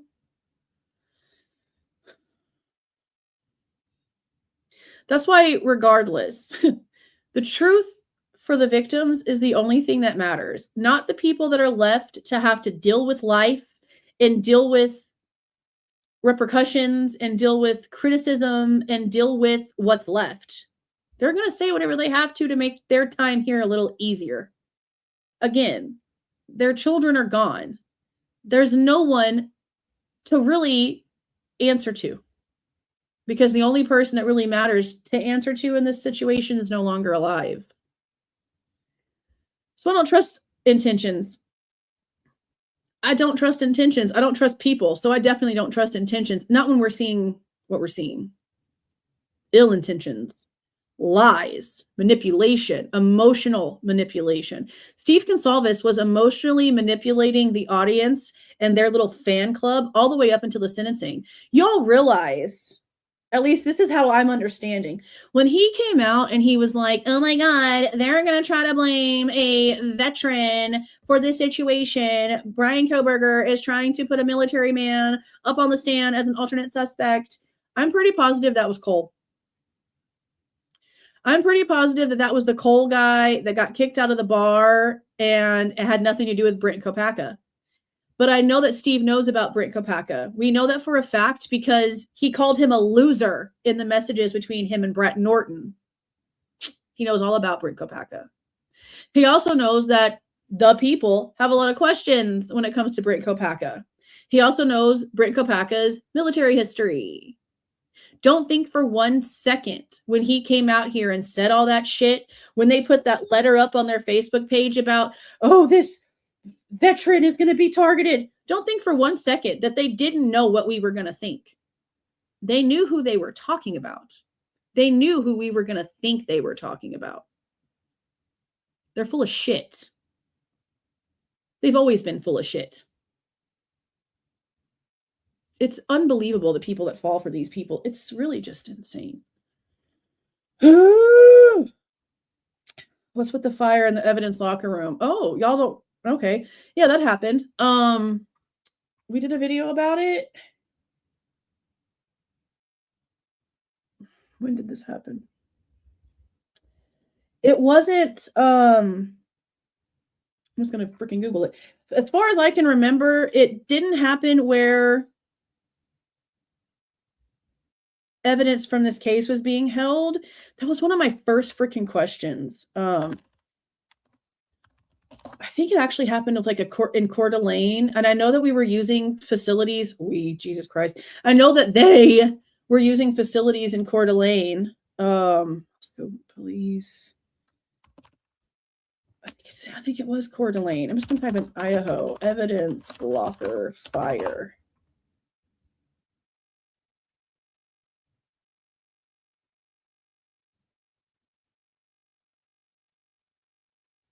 Yeah.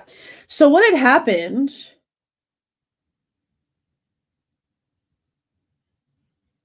Here it is.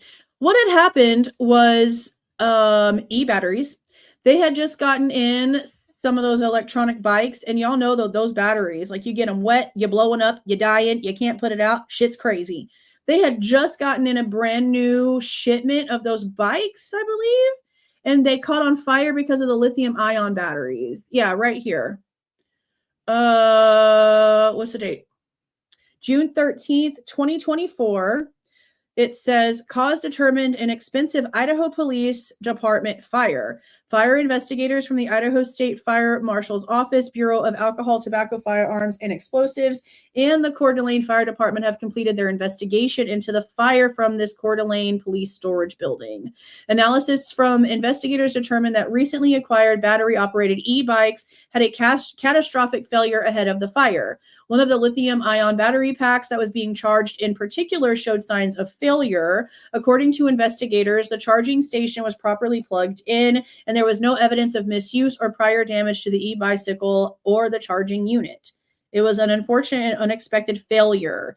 And I honestly believe that. I really do, because I've seen so many stories of these damn lithium-ion batteries catching fire and doing all kinds of crazy-ass shit. They honestly should just be illegal. I don't give a shit what people try to claim about them. They're dangerous. Freaking dangerous. I know that right now, a big argument, and I need to check up on this, but something that was going on in Kerrville is that, like, there's an area called Methodist Encampment. It's like a neighborhood. There's like a church back there. When I was 3, we moved into the house that I grew up in until my parents divorced. But before that, my dad worked for this like Methodist encampment area in this part of Kerrville. Right off the neighborhood of this area, they're wanting to put a lithium ion battery storage facility in a flood area. Yeah, Kerrville, where all those little camp kids just died and they still got one missing. That area. They want to put lithium ion battery warehouses in Kerrville. They're wanting everyone to die. They're wanting everyone to die. These things are so freaking dangerous. So freaking dangerous. But as far as I understand, none of the evidence from this case was held at this building. I remember looking into this and trying to figure that out. And it was more like equipment. It says right here, a SWAT Bearcat armored unit, like the one that they used to break open Kohberger's house up in Pennsylvania. That exact same thing is what I'm remembering. Multiple motorcycles, an incident command trailer, and dozens of laptops were destroyed in the fire, along with a new police cruiser and several vehicles that were parked outside, along with multiple e-bikes. So it looks like they probably, if they are cognitive at all, they keep their evidence in one area and they keep their equipment in another area. And it seems like it was just equipment that got messed up. But, we also have the evidence refrigerator that stopped working for a while that we have reports about. I don't think anything got messed up. I know a lot of people were questioning that. It sounds like they kept everything to temperature pretty well. So I don't think anything was screwed up. I think they were able to handle it. I could be wrong, but I didn't see anything that had to be thrown away. So I don't know.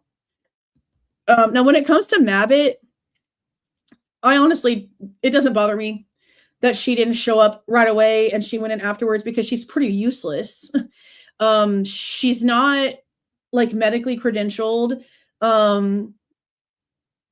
She's sort of a placeholder. She's like a piece of furniture. She doesn't really have any substance at all. She can't give you cause of death. Like, she can't really do anything scientific. She's just there to be like, homicide, basically, is what I'm understanding. I've gone over her interview a couple of different times over the past few weeks, just try to see if I can like get a little bit of anything from her that might be different. And I'm just not. She's useless. She's useless. There's a reason why they have to like send everything everywhere else when it comes to stuff that happens in Moscow. Everyone there, as far as I'm seeing, are not worth a lot. Mabbit being definitely one of them. See, another one. Chris W. says, what do you think about Ethan and Xana being home first and attacked? Perp hid upstairs and M and K frantically calling JD because they were scared. I don't think that they would frantically call Jack Ducour over the police. That's the only thing with that. But I do know, again, we've talked about this already earlier tonight, that a lot of people do question if there was an attack and then a waiting period and then another attack, and it's very possible. It is very possible. I just wish we had definites here. Weird that Bethany wanted something to eat and texted Eric, ignored his reply, but then DoorDash order was placed at 2:15.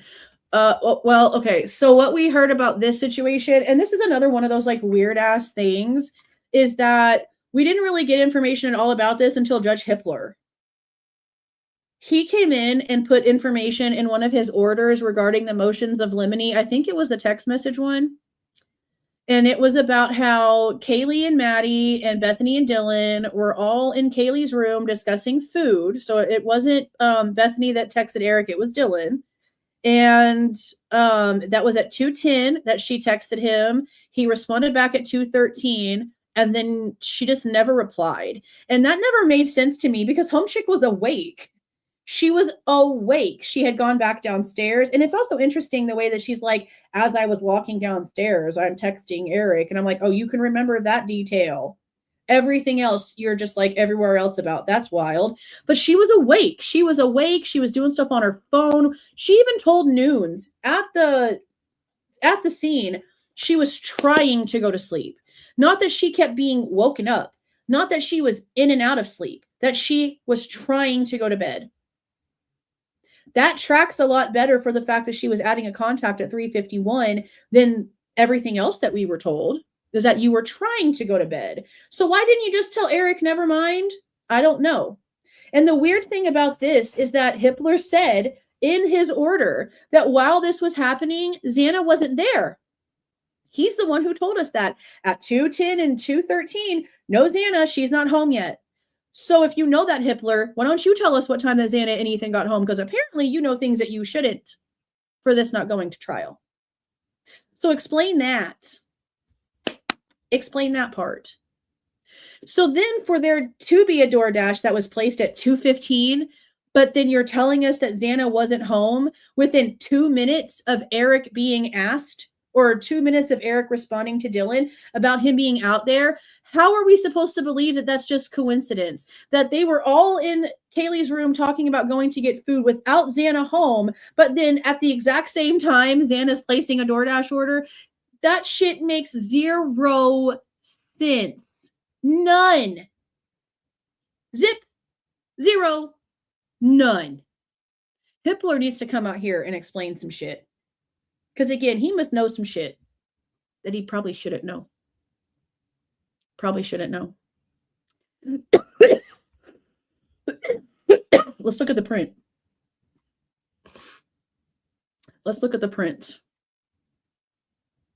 Do I have it written down? Did I not write this part down?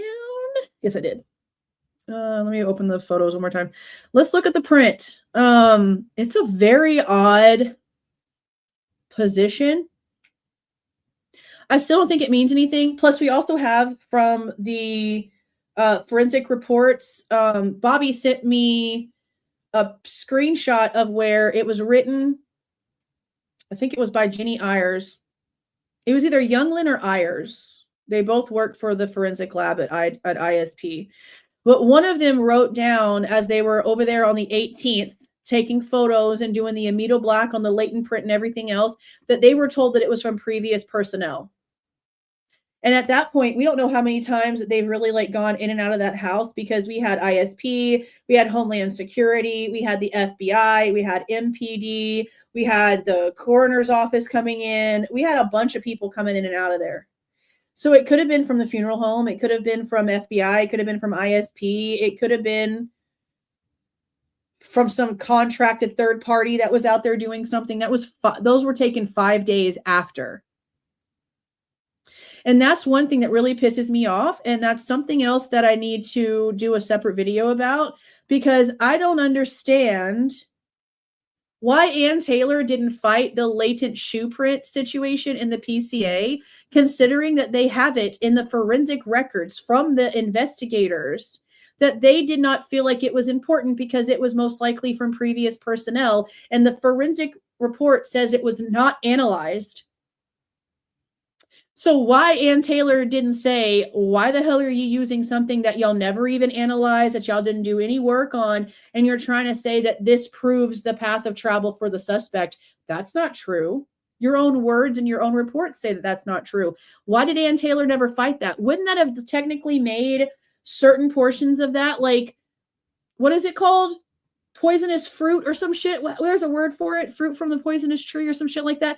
Wouldn't that have done that with the PCA if you're out here being like, this was from a cop footprint and you're trying to use it as a suspect footprint to prove your story? Why didn't Ann argue that? Why didn't Ann argue that? I will never understand the very small specific things that she did shit about. Really, for real. Okay, so this is all Amido Black, and it's heavily concentrated because it's got a lot of liquid. So don't take the fact that it is dark like that as it attaching to anything. It's just a big mess of it. It's just a big, huge mess of it. So there's the stairs that lead up to the 3rd floor, and this is the print right here. This is L4. Now see the pattern. We're getting closer. See the pattern. It looks as if the shoe would have literally had to have been like walking like parallel to the threshold. Parallel to the threshold. Not like into the room or out of the room, but like sort of maybe like at a little bit of an angle. I don't know. It's kind of like hard to tell if this would have been that direction or that direction. And I don't know how they can tell that without like actually knowing what kind of shoe this is. I don't know how they can tell the direction this is going. But I'm also not a freaking shoe print expert, so I don't freaking know. But it's just at barely an angle.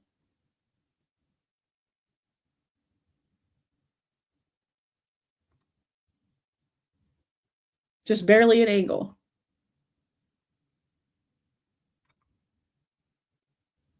See how it like barely has like an obliqueness to it.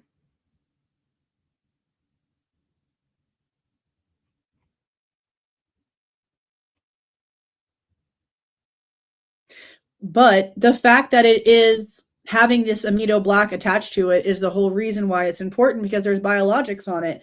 But I'm really just wondering if this is like a cop that was walking around, or a forensic person, or somebody that maybe loaded up the body bags. But I, again, just do not see.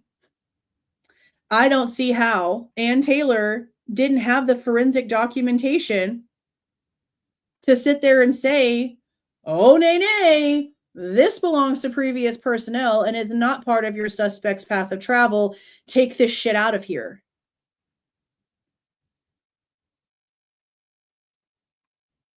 I just can't believe like how much lies they got away with.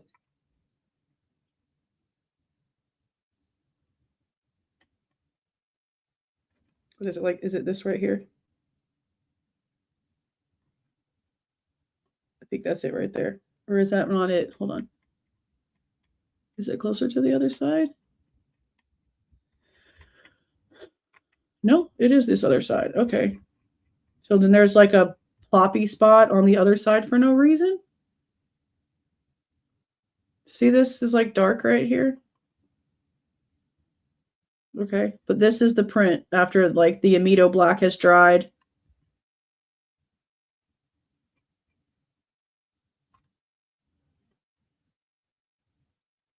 See, like the shoe would literally have to have been like right there, but not touching the metal. Like it would have had to have been literally right there. And remember, that's what Ann Taylor was trying to tell us, was that like the door would have had to have been open almost in order for this print to have been where it was. But I also don't understand, where's the lead up? Where's the rest of it? Like, I guess maybe this back here could be a part of it, but they're not marking it. We don't see any pictures of it. See, this is before the amido black. See, this is why I hate this so much. Oh my God, I hate this so much. When there's amido black on everything, you know that it's on the 18th. At the earliest, it's 11/18 based on the reports. But then it switches back and forth like this. And I don't know if this is the day that the crimes happened. I don't know if this is the 17th. I don't know. I hate that they did not tag these with dates. Like there could be a little bitty date down here on the bottom from like some sort of digital tracker, and there's just nothing. But look, we don't see anything. Like, let's make it bigger and see if we can notice anything. I don't remember noticing anything. Well, see, like I want to say that I see something like in this area, but that's also because my brain wants to see something in that area because I know there is something in that area.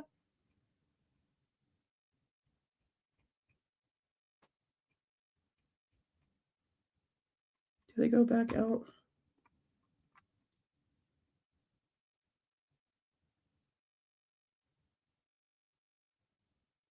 I see like there's vans everywhere.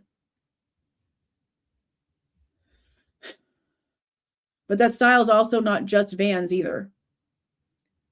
I'm trying to see some more of the door.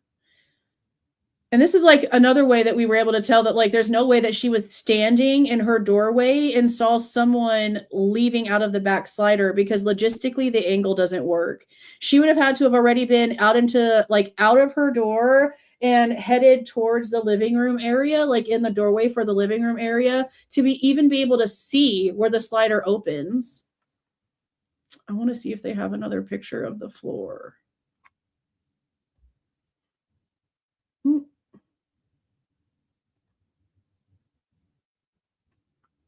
I don't see nothing. See, I wish we had a date. But see, look. Okay, so that other smudge, you can definitely see it here.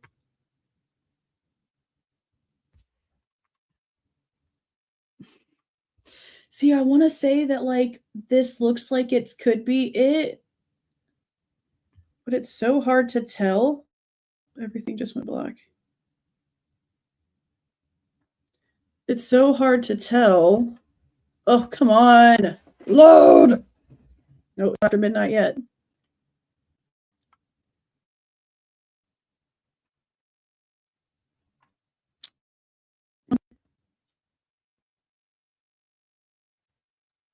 Get it together.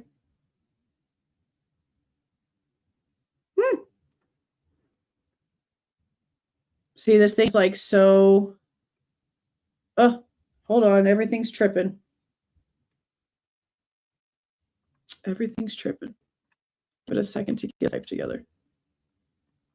I went too fast.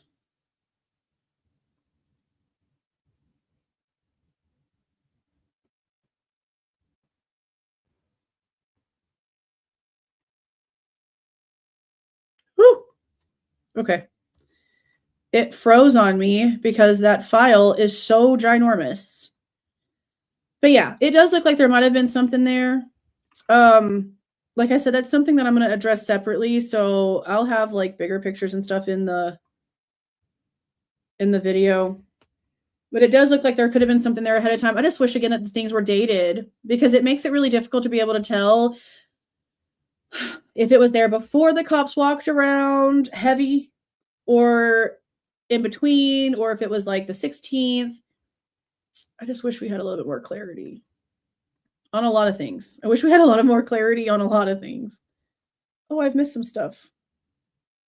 Oh, hold on a minute. Oh my God. Okay.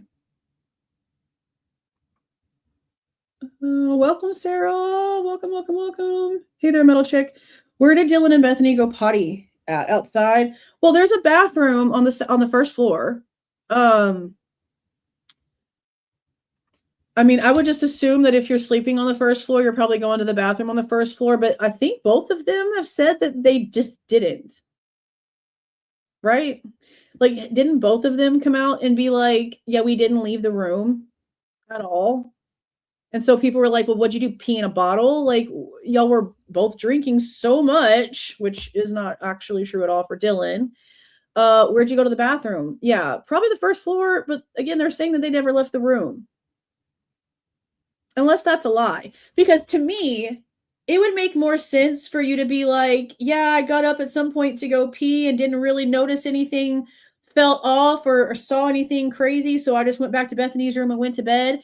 That sounds more logical and more nonchalant, like you really have no idea what's going on and you really weren't freaked out, than, oh, well, we just stayed in the room for 8 hours and never came outside, not even to pee. That tells me that you were fearful. That tells me that you knew that something was wrong.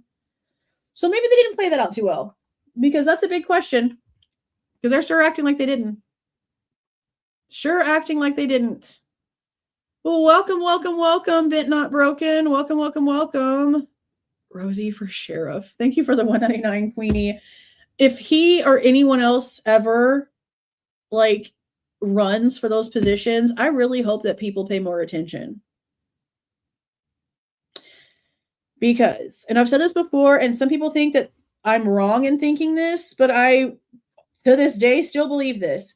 If the town, if the county, if the people really thought that Chief Fry did a good job, he would have won that sheriff election. If they really thought that he solved the biggest case of the century in that area and gave him all the kudos, he would have won. He would have won. And he didn't. Instead, he now works for some department in Washington as like a pity position because he didn't win the sheriff election. I think that speaks a lot. I think that speaks a lot. Thank you for the $4.99, Green Girl. This case is crazy. Yes, with many more layers than anybody wants to admit. That's for freaking sure. My new vans make that same mark like Dylan's vans too. Well, that's what I'm saying. Like if it was her shoe, I would still have way more questions for a bunch of different reasons. The main one being she's outside barefoot when the cops show up. That is interesting. Because then you'd also have to suspect you obviously had them shoes on and walked around in order to pick up biologics in order for that to be there, which I still can believe. I don't disbelieve that at all. I really feel like it's a very big possibility she had shoes on as she was walking around the house and they went to go clean up footprints or whatever was on the ground and they missed one, or maybe didn't clean it up all the way.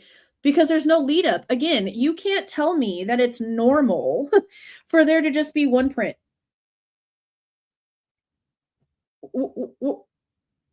Where's the rest of it? Was it a one-legged pirate hopping around? Even a one-legged pirate hopping around would have left more than one print, because there has to be where it steps into whatever gets attached to it, and then it's dark, and then it's lighter, and then it gets lighter, and then it gets lighter, and then it gets lighter until it's nothing. We only see one. We don't see a walk up. We don't see a lead away. What is this? That's why the majority of people, myself included, feel like something was cleaned up here. And yes, we understand there's blood in crazy places and there's lots of questions. But when it comes to the fact that it's such a clean scene and nobody out of all them people would have mentioned blood or a smell that's hanging around. Now, I know that the police officers seem to be sort of gagging a little bit. We hear that in the body cam. We hear the sniffs. We hear the ugh. We hear all of that going on. But that doesn't mean a lot. That doesn't mean a lot of anything to me, especially if the other people were in the house for the entire 8 hours. You acclimate. You acclimate. That's why you can like walk into a room that stinks so bad. And if you sit in that room for a good 5 to 10 minutes, your nose eventually starts to acclimate and you don't smell it as much and it goes away even more and then it goes away even more and then eventually you don't even notice.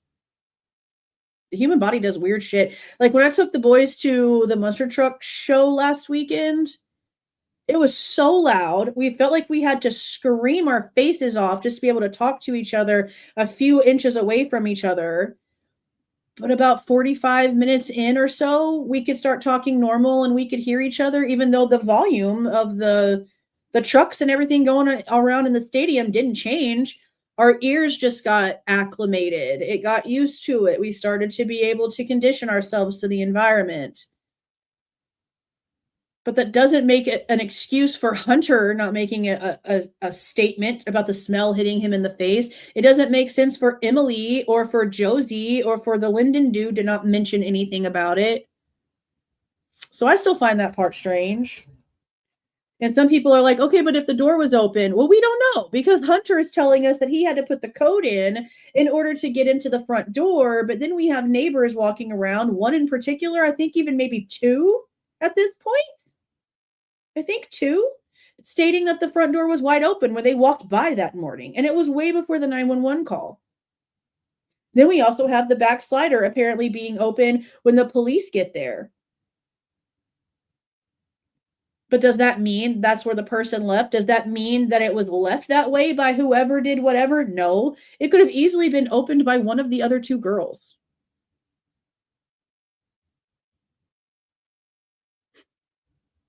Eight hours.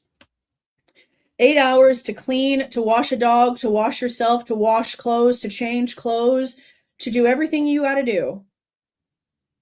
And if somebody threw a bag of trash in that dumpster that looked like it had some cleaning rags and some supplies in it because of so many people being around there, would they have even noticed? Would they have even cared? Would they have even bothered? Probably not. I also don't know how far they dug into the dumpsters. Their protocol seems so effed up. I don't know if they'd even be able to notice if anything was in there. I just don't have any confidence at all in that police department. I really just don't. Thank you for the 199, Queenie. Oh yeah, about the van thing. Yeah, I mean, I have DC's vans. I used to only buy my kids vans. The mall that we used to go to up in Grapevine, I guess I can just tell y'all that we used to live in Grapevine, Texas, which is where Post Malone is from, by the way. And we used to go to the big Grapevine Mills Mall only because they had a Vans outlet. I only ever bought my kids Vans because they were easy, they were nice, they lasted a long time, and at the outlet you can get them a lot cheaper. But there's also other shoes that do have that diamond pattern. I don't think it's like prominent enough for me to be able to do like a Google like image search. Diamond print. What do you call that? Shoe sole, I guess. See, even Nike men's running shoes have it. How the Idaho cops linked Bryan, and it's showing a Van shoe. God, y'all are dumb. God damn. The stupidity I cannot deal. Yeah, see, this is a Nike men's running shoe. And it says like waffle cup or some shit on it. And it has like that.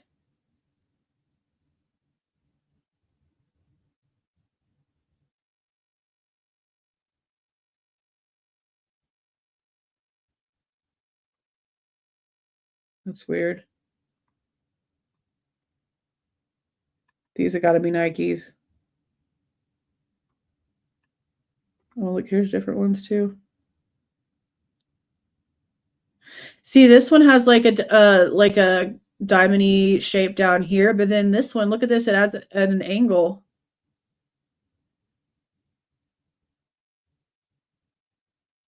See, it could be so many different kinds. It could be so many different kinds. It's crazy. Okay. Oh my gosh, there's so many left. We've already been on here for 3.5 hours, guys. We're probably going to have to just do a part 2. Where did I close off? Right here. So on Shield Maiden, let me keep this right here. We will do a part 2 and read some more questions in a few days. So let me actually, can I share this? Y'all, let me go ahead and put this in and close this out because I'm trying to just like not pay attention. I know I'll end up going back. Let me go ahead and put this in the chat. Go to this link into the community tab. And when you go over there, if you have questions that you want us to address in part 2, put it over there because I'm going to go back to the exact same thread. Definitely not a shoe expert. I just wanted to see like how many of them have anything different. And there are a few. I just don't know why, again, Ann Taylor didn't fight that. There's so much logic that she could have used besides the fact that it's written by the forensic team. It's in the forensic reports. They didn't do any analysis on it. It was nothing to them.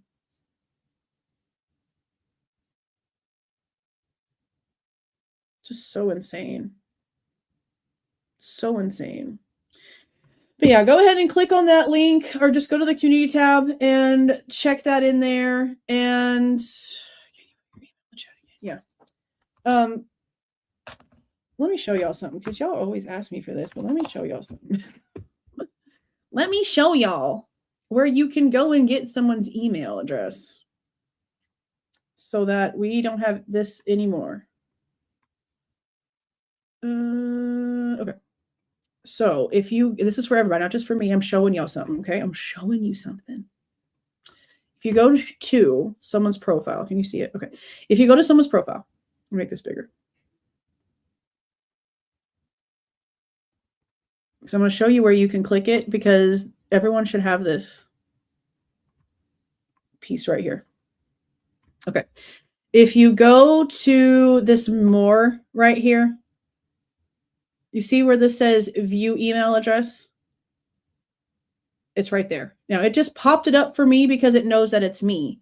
If you're not me and you're viewing someone else's channel and you click on that button, it's going to say verify human or prove you're not a robot. It's basically just like you click the little box check mark and it turns into a little green check mark and then the email address shows up. That's not just for me. I'm not just saying that for me because I'm tired of putting my email in there. It's fine.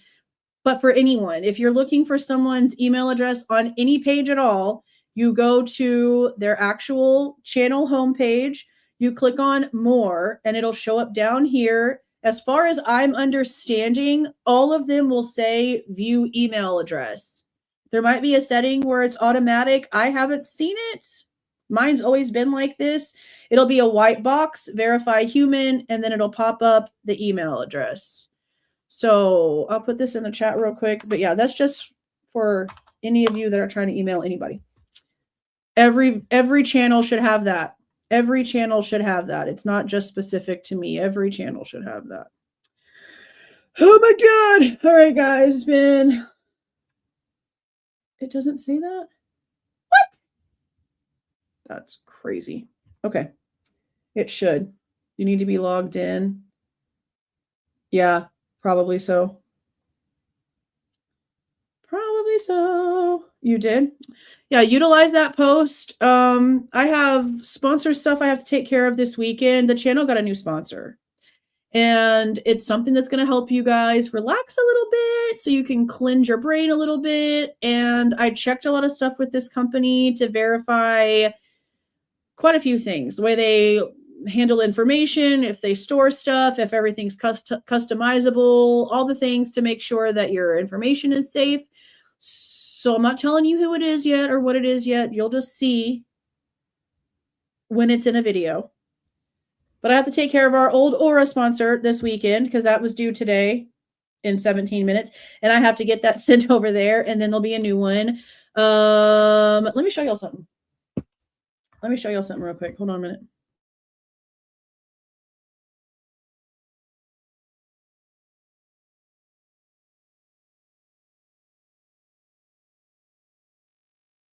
Okay, you ready? This isn't even everything, and I didn't realize it until later. So I bought this board. See that? These are all the videos I still need to do. See that? See that?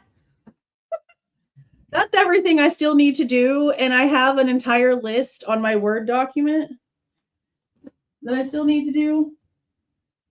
Look at all this shit. This is for my second channel that I'm trying to have some sort of time for so that we can talk about things other than just crimey stuff. But look at all this. This isn't even all of it. This isn't even all of it. I'm trying to get more organized so that we can get this shit done. There's so much.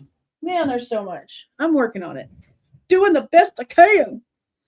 There's not enough me's out there, bro. I sure is. I sure is. There's a link for it. It's already up there in the thingy. I said it before we did the last one so that I didn't forget. But I'll put a link for it in the chat too so that the members can go over there in case they haven't and go ahead and get their notification bells on. Let's see. Okay. There should be something posted in the morning. I will probably go live tomorrow evening for something because there's so much to talk about. So that's probably what we're gonna do. Yeah, there's just a lot. There's just a lot, and I'm just trying to get it all done so that we don't have anything that's been missed. Here is the link for the members only live that is on Monday, the 23rd. They're ad free, and we do giveaways. I think that's it. So keep the link, put your questions over there. I took a snapshot to show where we ended. We'll do a part 2. Maybe that's what we'll do tomorrow. Maybe we'll do part 2 of this tomorrow. So I can spend the majority of the day doing my editing stuff that I need to do. There's all of that on top of the damn coffee house crime debunk video. This damn thing is going to be 2 hours. There's a reason why it's taking forever. It's going to be like 2 freaking hours long. And I've been trying to sit there and do like at least an hour worth of editing on it every single day on top of all of the other stuff that I'm doing. But I usually get sidetracked and it's usually a good like maybe 30 minutes a day. But it's coming. It's way over halfway done. It's way over halfway done. And it's making me so mad. Oh my God, it's making me so angry because I'm seeing this fool just put videos out every few days and he's getting 200, 300,000 views. And I see how incorrect he is. I see how much information he puts in there that is mainstream media, AI written script. There's nothing legitimate in the entire Idaho video besides people died and someone's in prison. That's about the only truth he has in the entire thing. So the longer this is taking me to put out, the more aggravated I'm getting because he's so wrong. He's so wrong about this case. I cannot even imagine how wrong he is on like everything. And that's not even an exaggeration. This damn thing, when have I ever done a 2-hour long debunk that's posted? Doing it live, sure, 2 hours is normal. When have y'all ever seen me put out a 2-hour long video? It's going to be wild how much shit's wrong. It just makes me so angry. It just makes me so mad. Okay. I'm going to go ahead and get off of here now and go drink some lavender tea. Well, welcome, Heidi. Well, welcome. Y'all have a great night. Yeah, he's bad. I didn't even know he existed until y'all pointed me over there. Just be ready because it's 2 hours and I'm going to premiere it. I'm going to premiere it so that I can talk and chat with you guys. And it's going to be probably one of the ones that I'll probably do at like a 6:45 because it's going to run 2 hours. But I also don't want to do it too early. I want you to be able to grab your snacks and grab your drinks and sit down and just get nice and comfy because it's going to be a second. It's going to be a second. Okay, I'm going to go drink some lavender tea. Find something to watch on TV. Y'all have been awesome. Have a super, super great night. Thank you so much for spending so much time with me tonight. We will do part 2 tomorrow and go over more. Go over there, put your questions, put your statements. If you have like timestamps and videos or other things, like certain pieces that you want me to pull up, be sure that you put your specifics in there, because I'm going to go ahead and pull it up in real time as we're going live. And again, thank you so much. I didn't even see this one.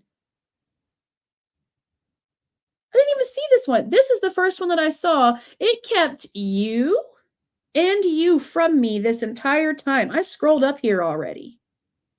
OMG. Well, I appreciate y'all being in here and coming in here so early, because holy shit, I cannot believe that I missed these.